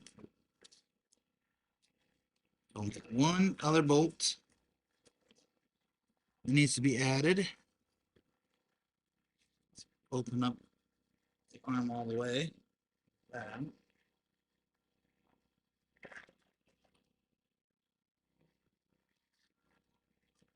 Now for this, we use the blue Loctite, which is like reusable slash not semi-permanent. We fill this up. Comes out.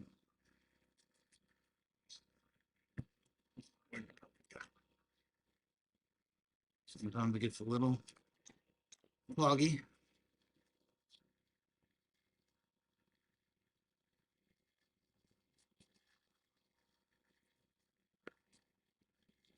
Helps if I don't close it.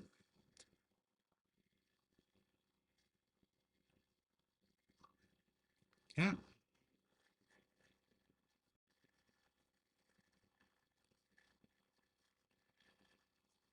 And slam this guy down. It's like being class. Thank you, Harry. Or Henry. Not Harry. I apologize for that. I don't know why I said Harry. So once we torque that down, and what I'm looking for here is, so I can tell from the gap here that, is this going to have an issue during the installation? Because typically we are just ever so slightly off for being able to use what I've been trying to use. And I'll show you the difference, because I got to take this out and I got to modify this bolt. If you see the bottom of this bolt, you see the kind of shape and how that's kind of concaved in there a little bit. Now I'm going to go modify this to where it needs to be. I'll be right back.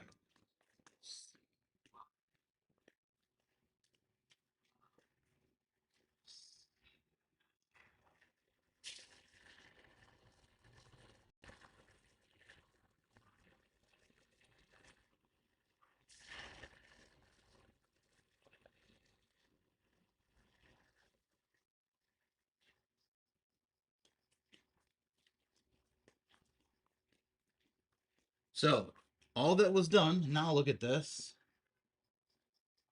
is we flattened that. So we took the curvature grab it. One that hasn't been touched yet. Show you. So this is an unmodified bolt, and this is a modified bolt. And I don't know if you can see the difference with the top. This one is flat. This one has like a little rim on it. But just that simple little modification, which I think, if I remember correctly, is anywhere from point 4 to 0.7 thousandths of an inch off, makes a world of difference. Okay.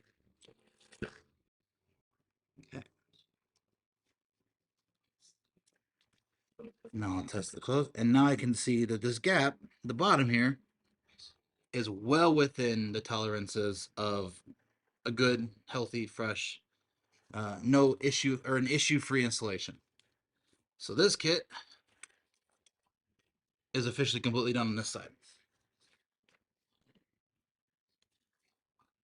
So we'll do that with this other one.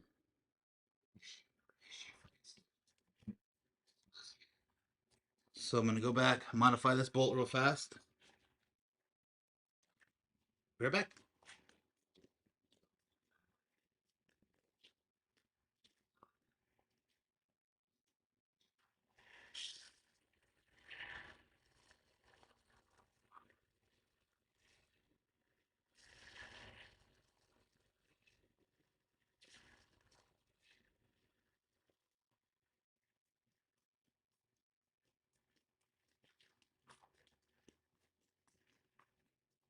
Okay.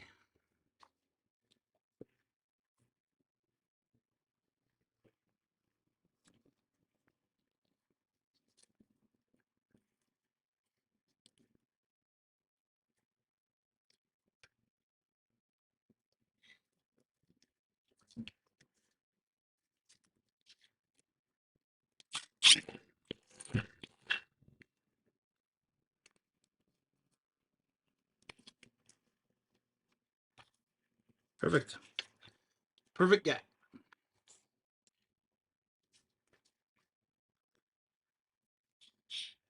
And that is a completed kit for tomorrow's installation. Because of my severe OCD issues, I always put away everything in this kind of assembly station, so there's no messes.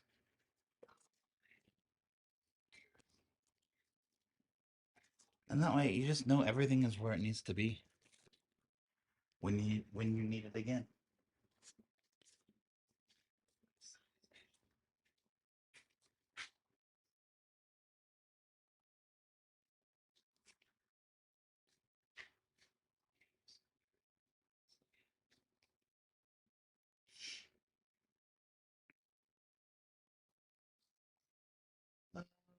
Okay. Let's see. Let's go in back.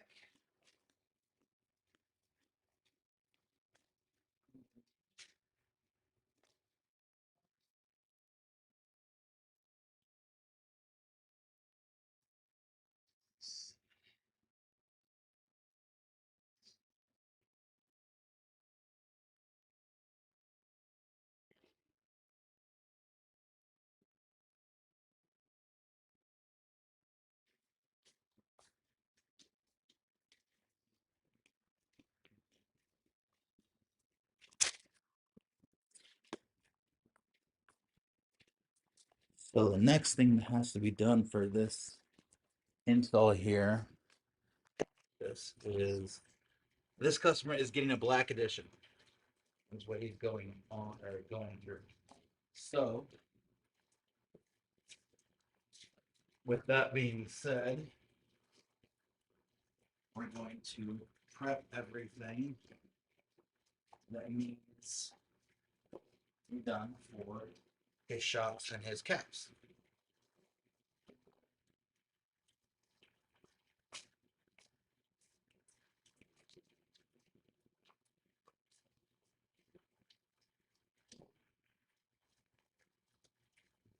So let's clear coat the hypersonic ones that we did in the beginning of this stream, which is this one, this one, this one, and this one.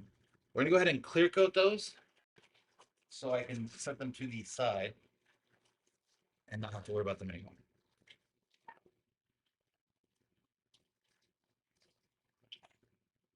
Second here. Yes. Let's see. What's going on here? These are all shocks that have to be repressured.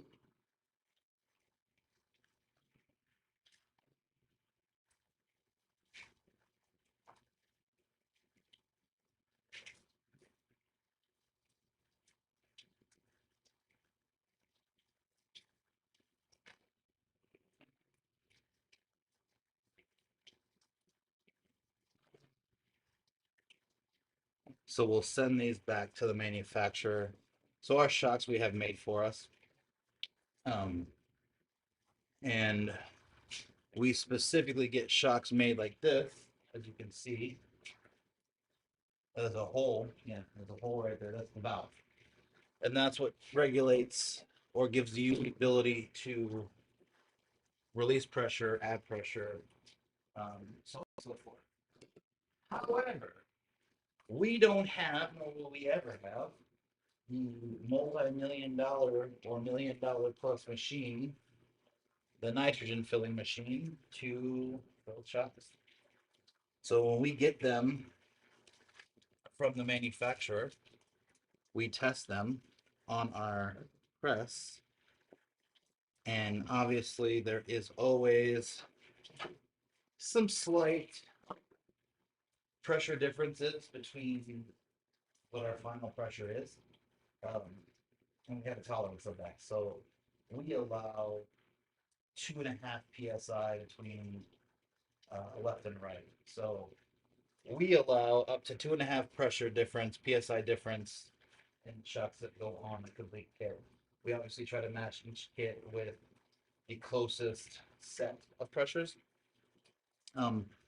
That obviously can't always be done. I'm just doing stuff that I needed to do.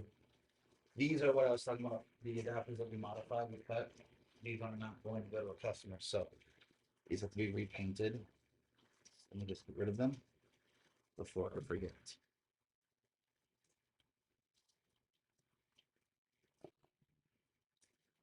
Throw them away.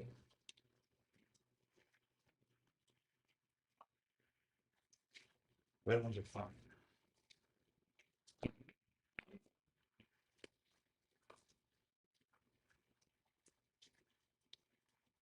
So these,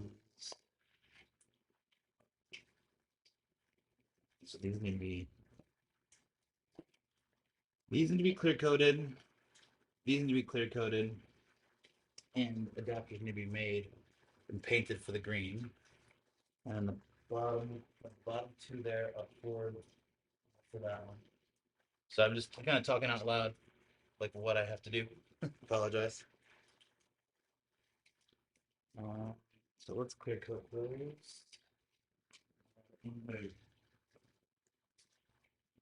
Gotta go get a clean rag. Oh, this one right here is clean.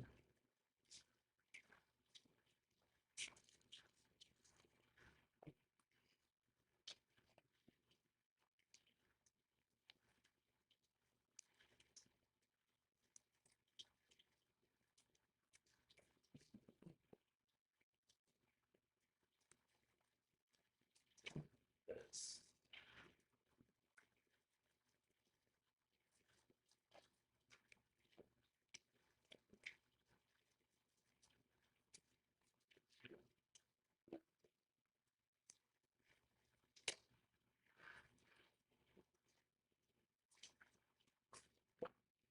Excuse me.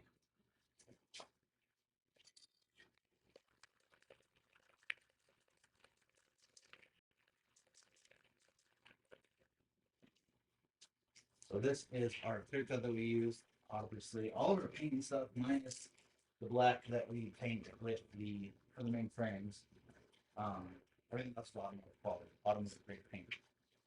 So.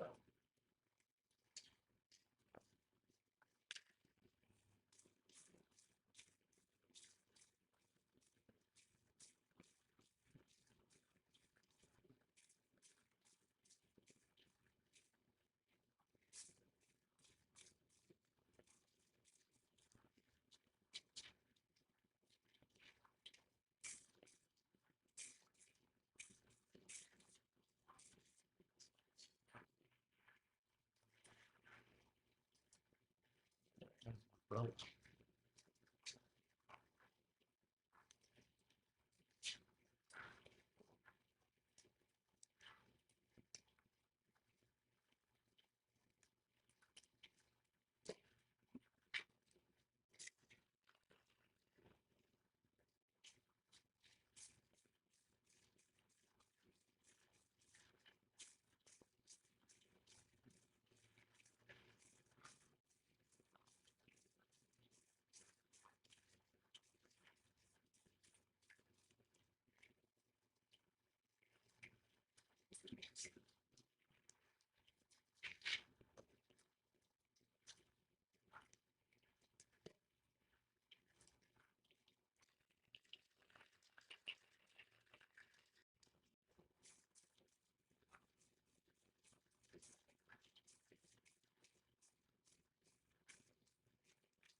I gotta grab a crack.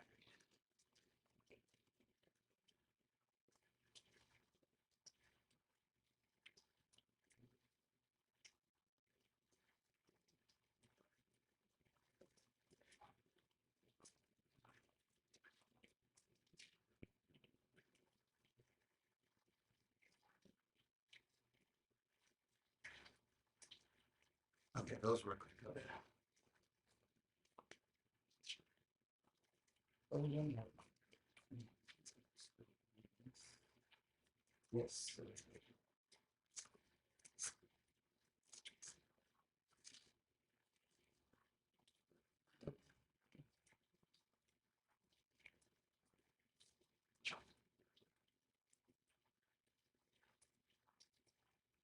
Yes, sir. Thank you. I appreciate the acknowledgement of that. I do. I try to make sure everything is as pristine, as perfect as possible.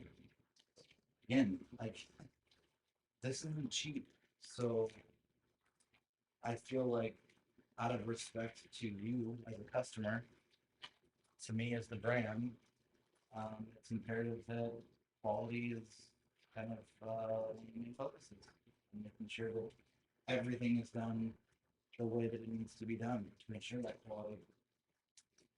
Second.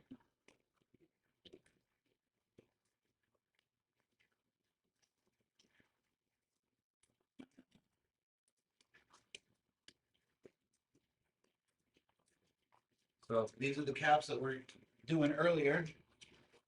Clean them up. And show you what the finished product looks like. Obviously.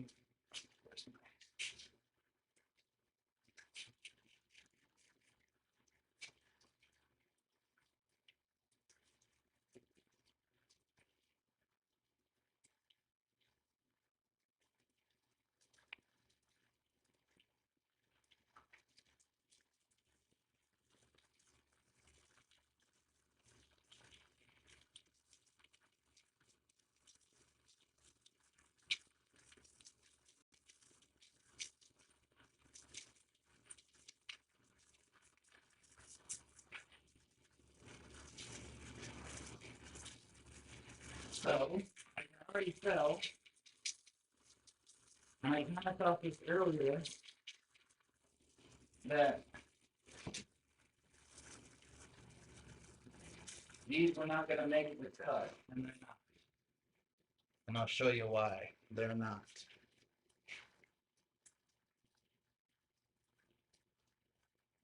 There's too much burnt.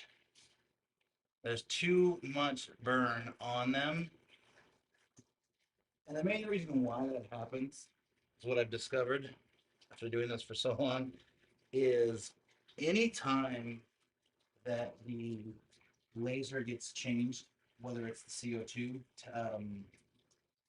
laser itself or the CO2 thing itself, the laser to the lens, which we just recently did a lens change, um, it throws off what we got used to for power parameters, so like the feeds and speeds. So right now, what's going on, what I've been dealing with the shocks is laser's obviously hot. It's cutting with, well, I always like jokingly say, I think of Star Wars. It's like a lightsaber. It's cutting with a beam of lights slash power. So it generates heat. These are plastic pieces. That's obviously metal. So it can heat up, bubble potentially. So, um, okay. So it can heat up, bubble metal. Plastic, obviously, it doesn't matter. There's debris. It just gets too hot, and the debris kind of bakes itself onto overlaying. So you have to really do this in layers, and slowness is the key. So I'm gonna redo these today, and maybe on another stream tomorrow or something, I'll show you the difference between this. I'm gonna keep these to compare them, so you guys can see the actual difference. So it is always a learning curve sometimes because there's so many variables that are in play with the way that we do things with the process that we manufacture. Um, there's so many different things that come up that, today was, let's say the speed was 20 and which is millimeters per second and the power was 40, 40 watts or 40, whatever. Tomorrow might be 10 and 10. It's just because there's so many variables. Or you didn't clean the lens, you didn't clean the mirrors. So the little bit of dust and debris is taken away from the power of that laser at the end kind of point. So which would be on the bed where the caps are. So there's mistakes that are made. And I like to, I guess, consider what we do good because what goes away. Like, custom will never see this. We'll never ship out a less than perfect component or perfect part. And that's Eikon. We just won't do it. So let me. So we'll take 4 new cap bottoms, the 2 to replace the 2 torch red ones that we just did that didn't come out perfect in the laser. We're going to redo those. And then these are the bottom ones that I'm going to use for, along with the top caps that we cut out earlier. Let me redo those. Repaint them. So let's move some stuff out of the way. Oh, let's clear cut these first. What I said I was going to do, so let's do that.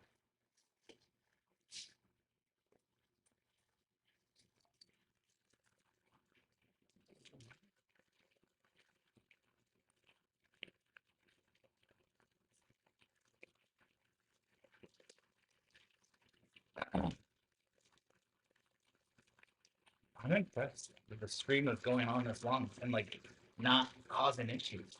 The last few days have been nothing but freaking problems with trying to do the stream. Trying to figure out what am I doing wrong? What can I do better?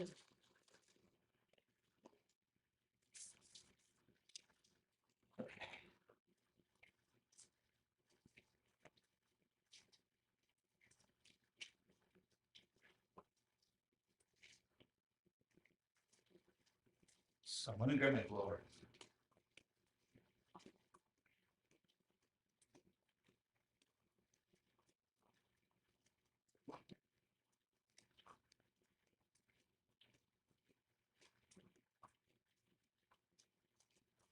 This has been like more my favoriteest thing. High powered air, just to get that final dust and debris off before this situation is having to clear.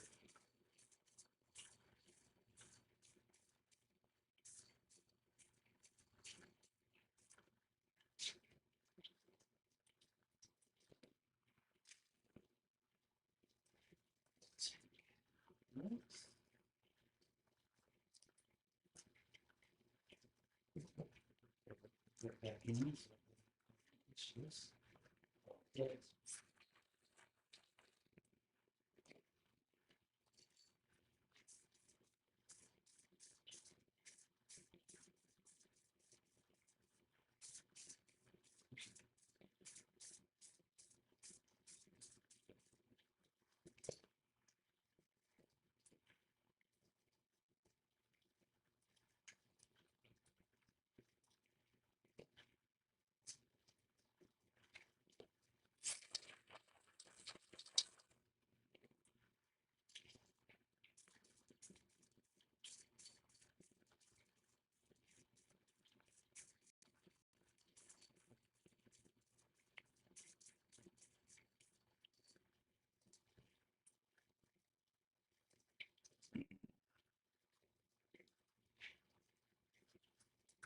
Awareness. That's what I tell other employees. This is kind of one of the biggest issues with also other employees. When it's like you need to know where your hands are at all times. You need to know what's surrounding you, especially installers. Like, say right now, if you make me nervous, then I don't think I should trust you to be aware of everything around you and attention to detail. Like I'm looking at the glare, you know it's wet, but I'm looking at the glare because you can see with the glare where you have or have not put clear coat on. It's not big enough to create an actual durable coat. And redo it. Do it again. Don't pass off. Oh, it's good enough. No, perfect. It's good enough. Okay, so I'm gonna move these to a safe from paint location.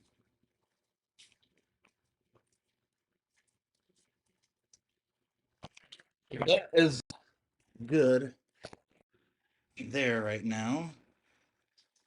So we're gonna move these. So these are the top caps. I have not cleaned them since they've been loaded. So I'm gonna clean them. But these ones will pass because these are good.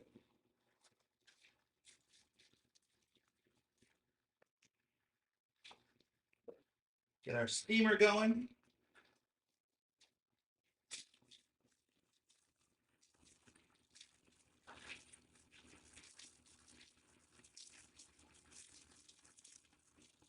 Clean off the debris.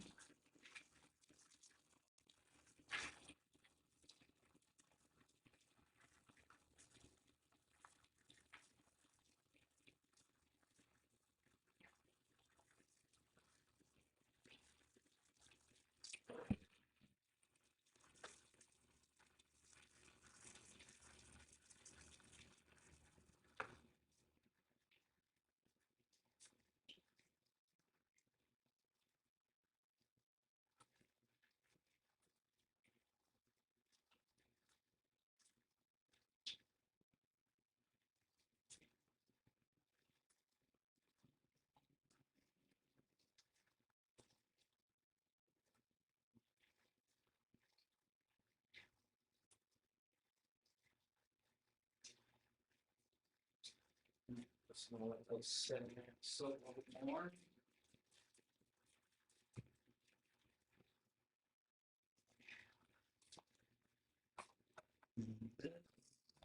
This, these. Let's clear it, get this out of the way.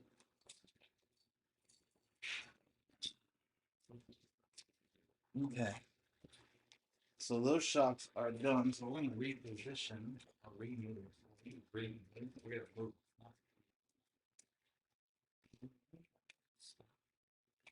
Over. Mhm.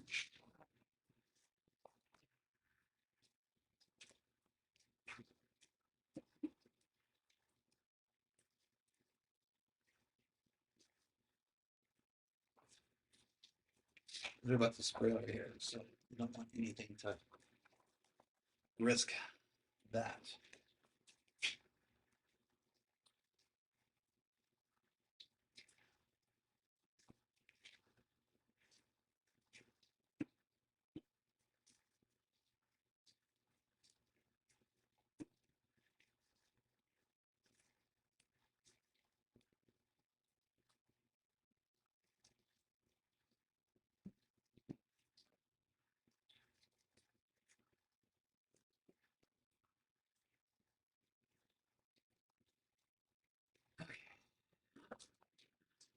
One, two, and three.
There we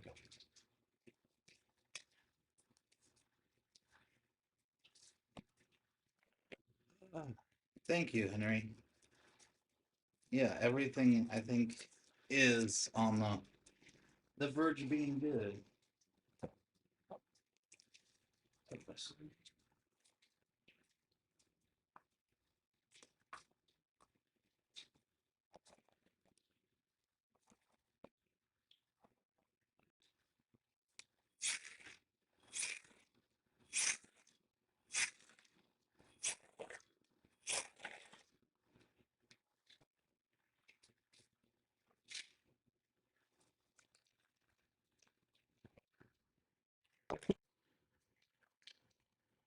Move this over here. How's it going? Just out of the way from any spray.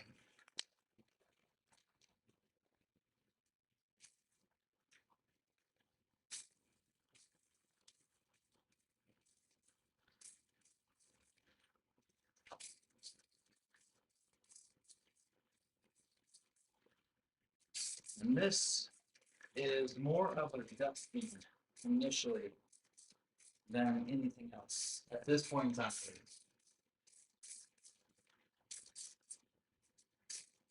This is the same thing. This is the acid etch primer. I know you might be thinking, oh my god, it was an acid etch primer plastic. Doing it in a way where through multiple trial and errors have discovered the safe way to do it. And it works out fine.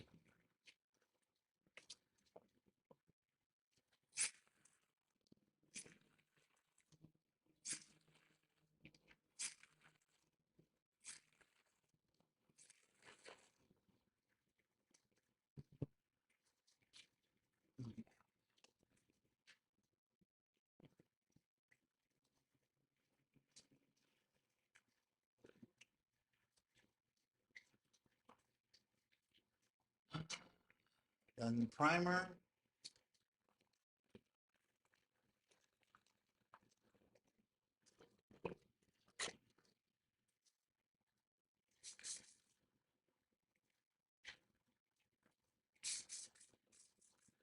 Same kind of build-up process. You want more of a dusting. then you want like a solid buildup of paint, at least right now.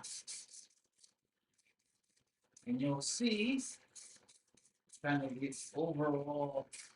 Um, yes, I should be wearing a mask now because I don't have the freaking paint booth on. It is imperative to hit this with the blower pretty rapidly after the first dusting with the white primer. Let that sit for a minute. I'm gonna go turn the paint booth on though.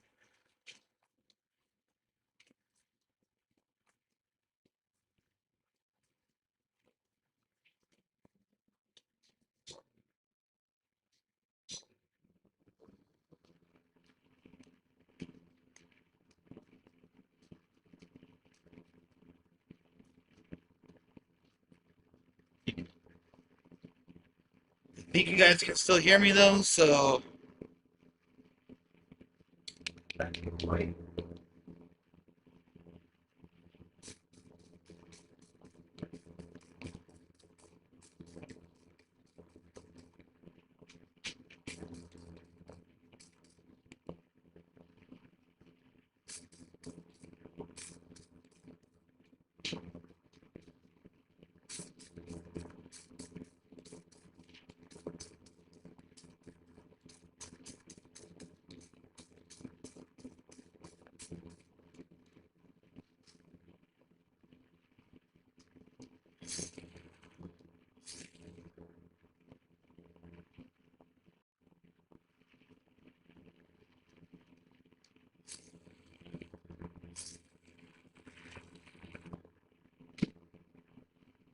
So what I'm doing during this phase, like right now, what I'm doing is I'm properly building up the primer layer.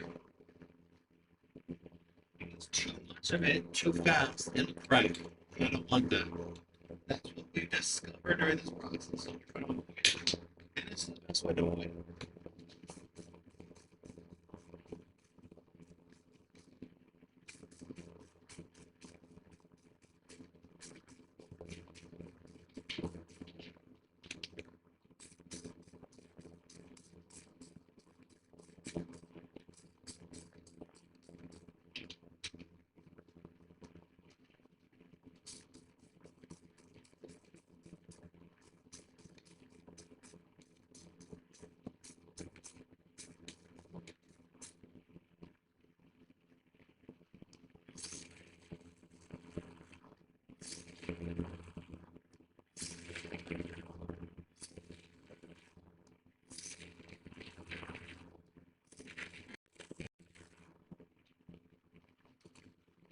I can see, but you're not able to see on camera. I can see the flashing of the.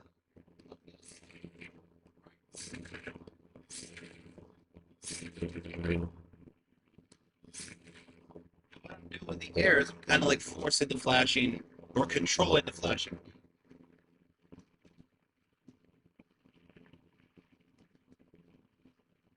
But here's what you're left with when this is done the right way. I'll show you with the camera. You're left with super even primer parts. And in about 20 seconds, we'll be ready for paint.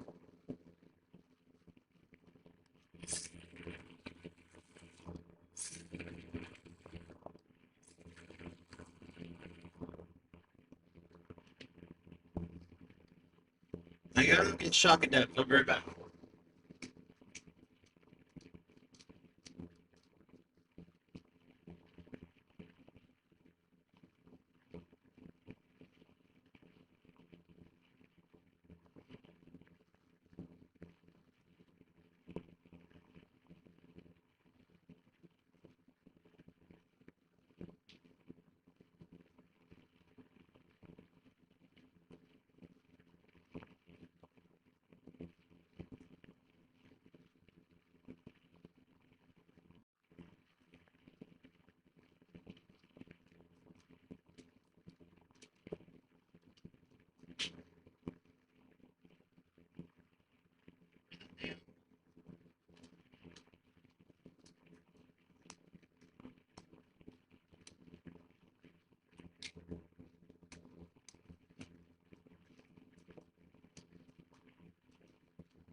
So these are the shock adapters I was talking about before. Our shipment just came in the other day, so they haven't put back here yet. But we need 4 of them for the install for tomorrow. Just taking the locks out of them right now so I can put them and paint them.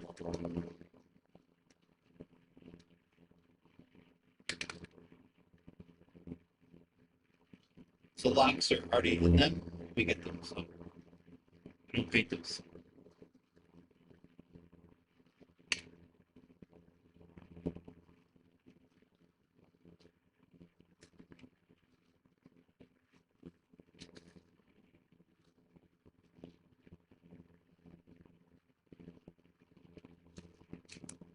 These ones have been done, so can move these over to a finished area.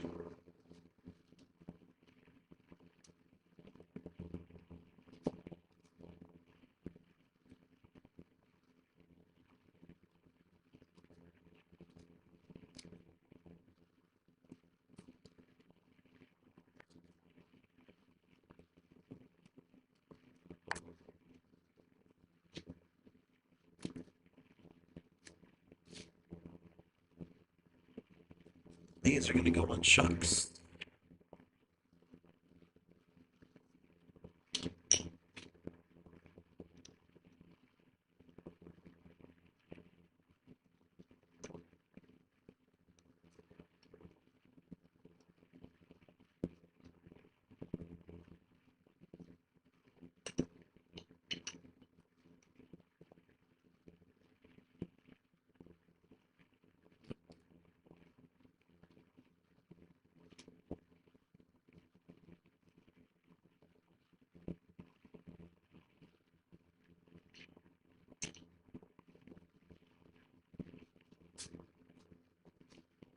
Okay. I think what we're going to do to wrap up. Yeah, no, we're going to be doing a video tomorrow, like an actual video of the install tomorrow for sure. Um, I don't know if we'll do a live stream of it. I used to do live stream of installs at customers' houses a long time ago.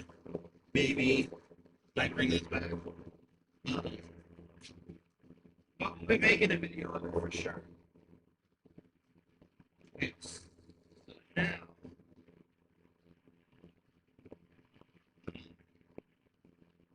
I'm going to take these parts first, the replacement ones.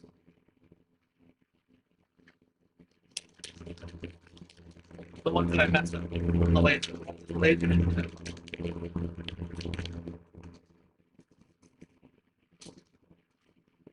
painting process is relatively the same.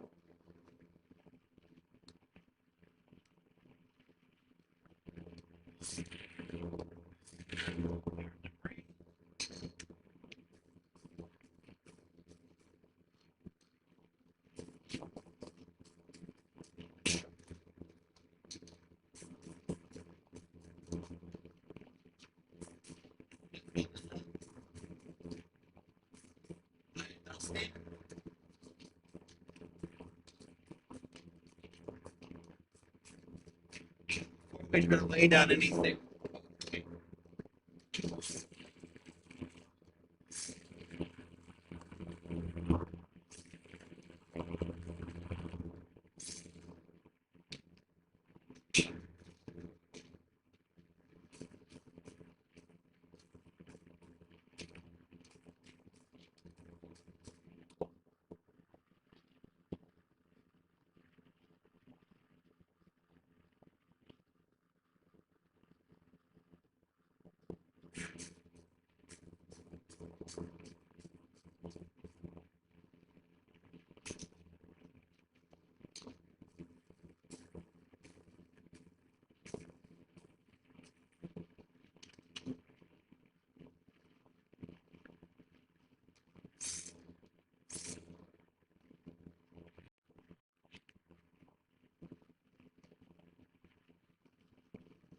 Yeah, same kind of process. Like, looking like a retard because I'm looking for the glare. But these ones are good. So I'll show you these.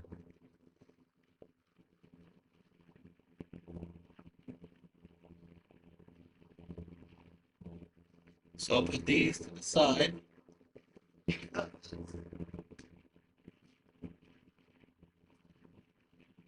These ones are gonna paint black.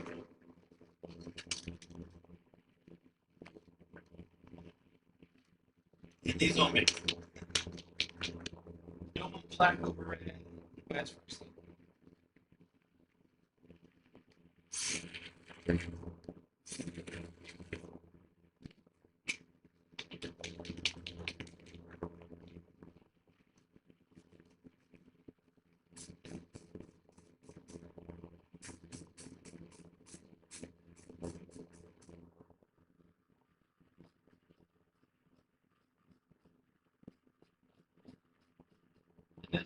Right, like I'm looking paint.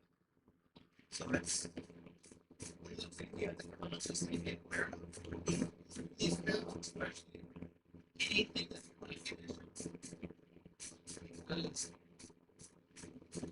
the paint itself is so different. So different. And then the nozzles on like Rust-Oleum is not the same as like what's on our actual car paint. Yeah, paint.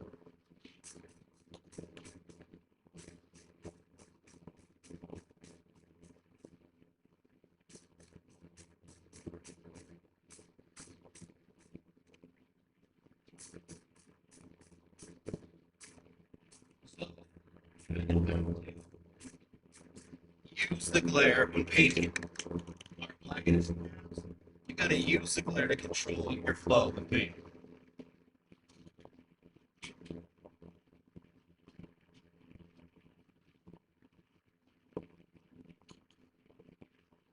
That's an even coat. Then you're left with this.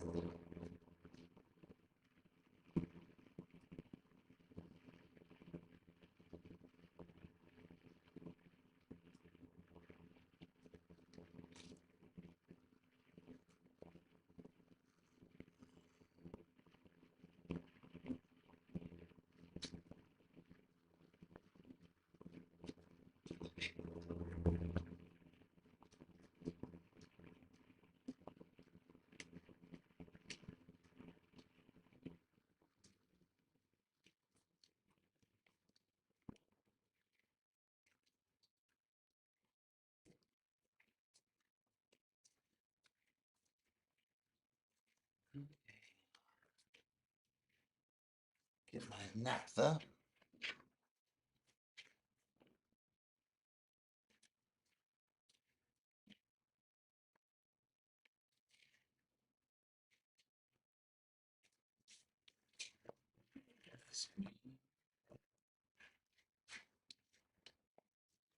So our shocks come, it's like we've told the manufacturer numerous times, hey, don't send us shocks with labels on it because we have to spend time taking them off. Then we have to clean them in a different way, and it just creates time. They never listen, they always do. But we have to peel the stickers back.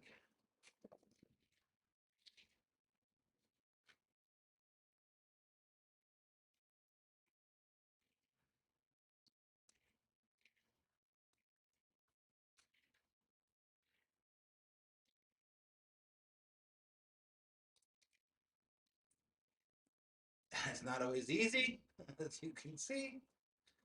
Yeah.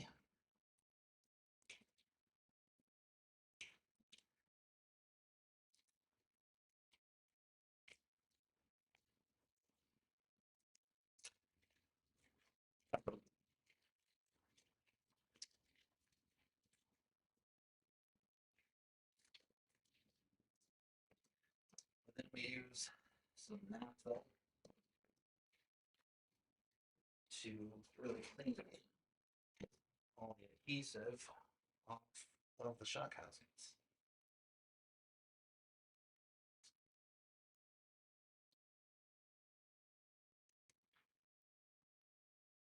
It really eats through and doesn't leave a residue. So it makes it easier for us to paint and clean. But once we get all of the adhesive off, Then we begin the prep for painting. You might be thinking, like, why are you painting them if it's black edition? You can paint the black. Consistency is honestly the main reason. Is our black edition has a specific black, and it's our matte black that we do with our main kits. So the only way to really ensure the quality and the consistency between this black, and that black is to just make everything the same damn black. So that's what we do. Is it more work? Yes. But the finished outcome looks great. Take a piece of tape here, and then we tape off the rod. And this is really important to get this tape right at the edge so you don't get any paint or anything down in that. And then ever so lightly add a curvature to it. I always pull over the tips so it leaves like a little like flare that I can grab to untape this. And then put them in our shop holder.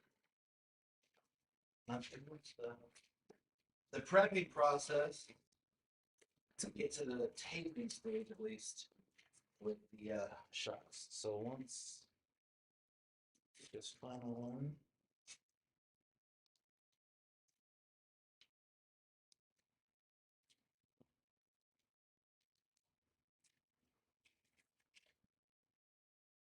go upwards or down the shaft of it, I guess.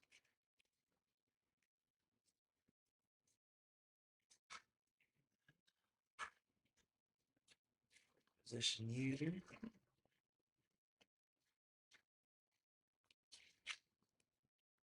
Clean it.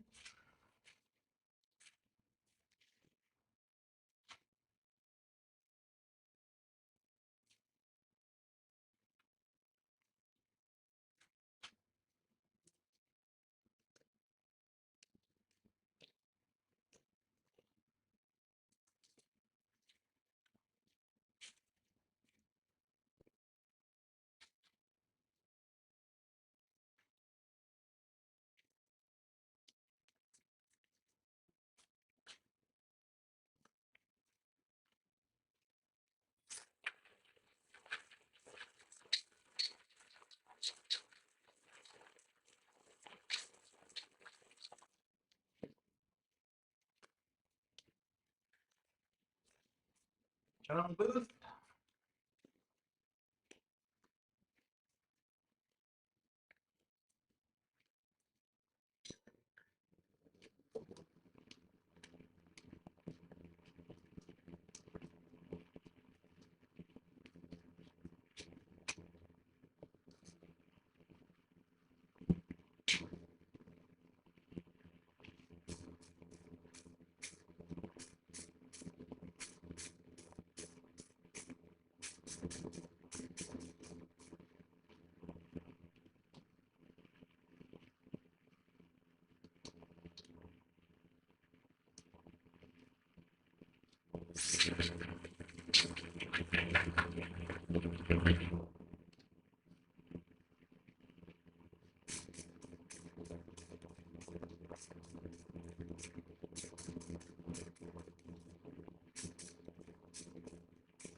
Welcome.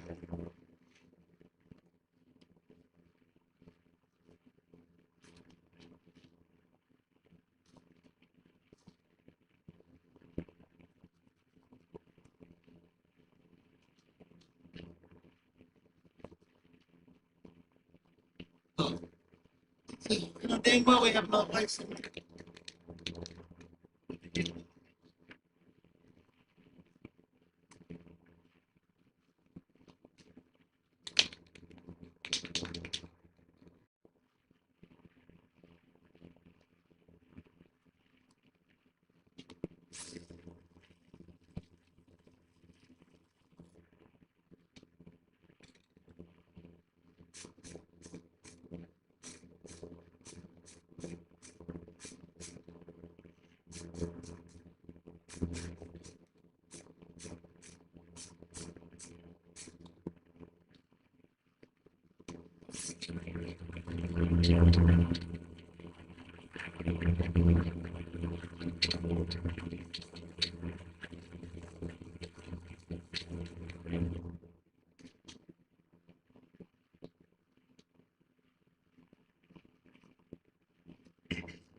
Okay, almost done for the day.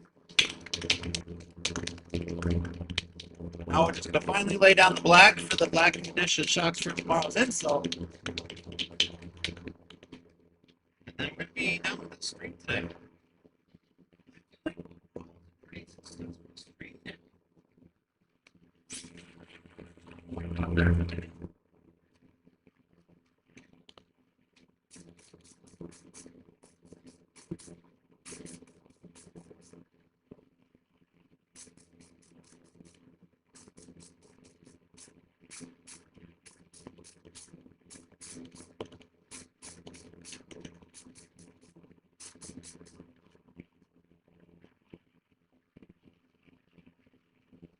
Beautiful that is.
No,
no.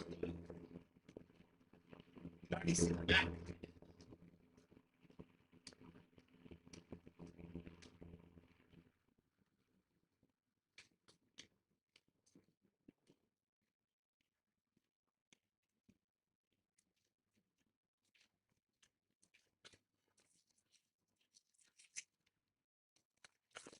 Taking off my gloves because A, we're done, and B, I don't want to get paint on any of this crap. But you can already see the mat coming in. Some of this stuff here from the paint part of the mat. So that's pretty cool.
Nice. Good. I'm just wrapping up this stream. I'm ending it right now as we speak. I'm just gonna do my closing part. Yeah. No, that's awesome. Which were you guys at? Ah, oh, nice. Is it? Pretty busy. Yeah, it's nice right now. I like it. Yeah, it's good. Where is she at? You like kids?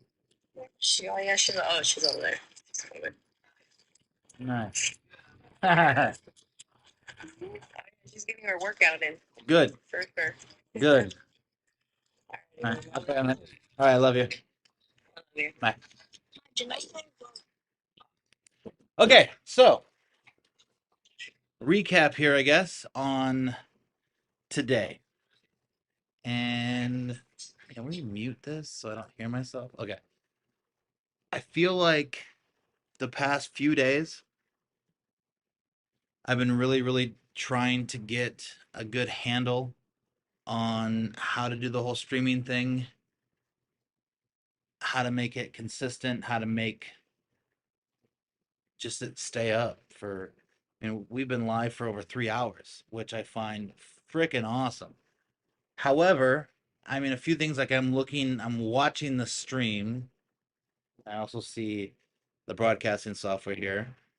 What I'm seeing on the YouTube channel is not the same video quality, obviously, as even in the broadcasting software. So I need to look into that, figure out what I can do to make this more HD during the live stream. I'm looking at the upload speed. We're massively well above what the like minimums say for like HD 1080p upload by a metric ton. So don't know why we're not having the same high quality upload as. Anyways, um, I really enjoyed this. I want to say thank you, Henry. You were the only one that really. Can you hear me now? I just saw you say mute. Is it muted? Can you hear me? Um, but I enjoyed it. I enjoyed our communication, our conversation. So to recap, we cut some caps, we painted some caps, we painted some shocks, getting ready for an install tomorrow. Gonna redo some caps tomorrow also. Did some kits. It was a pretty productive day. Really happy with the stream. Said a few things I'm gonna look into to increase the quality of everything on the finished product. But other than that, I hope you guys enjoyed it. I hope anyone that's gonna be watching this video, um, if you guys want to see something or there's something that you want us to actually talk about or me to talk about, let me know, and I have no problem doing so. And I look forward to doing this more often. Henry, I appreciate your viewership. I appreciate you taking the time out of your day to hang out with me during my day. It made my day a lot better. So I appreciate that. So thank you for that.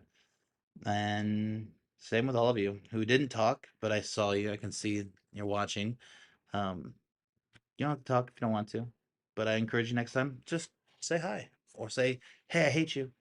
You know, something, some kind of feedback. But appreciate that. So I'm gonna go ahead and end this here though now because my day is over. It is almost 6 o'clock, and I have to get to the gym, and I need to eat something, and I will see you guys tomorrow. I hope you guys have a good rest of your day, and take care.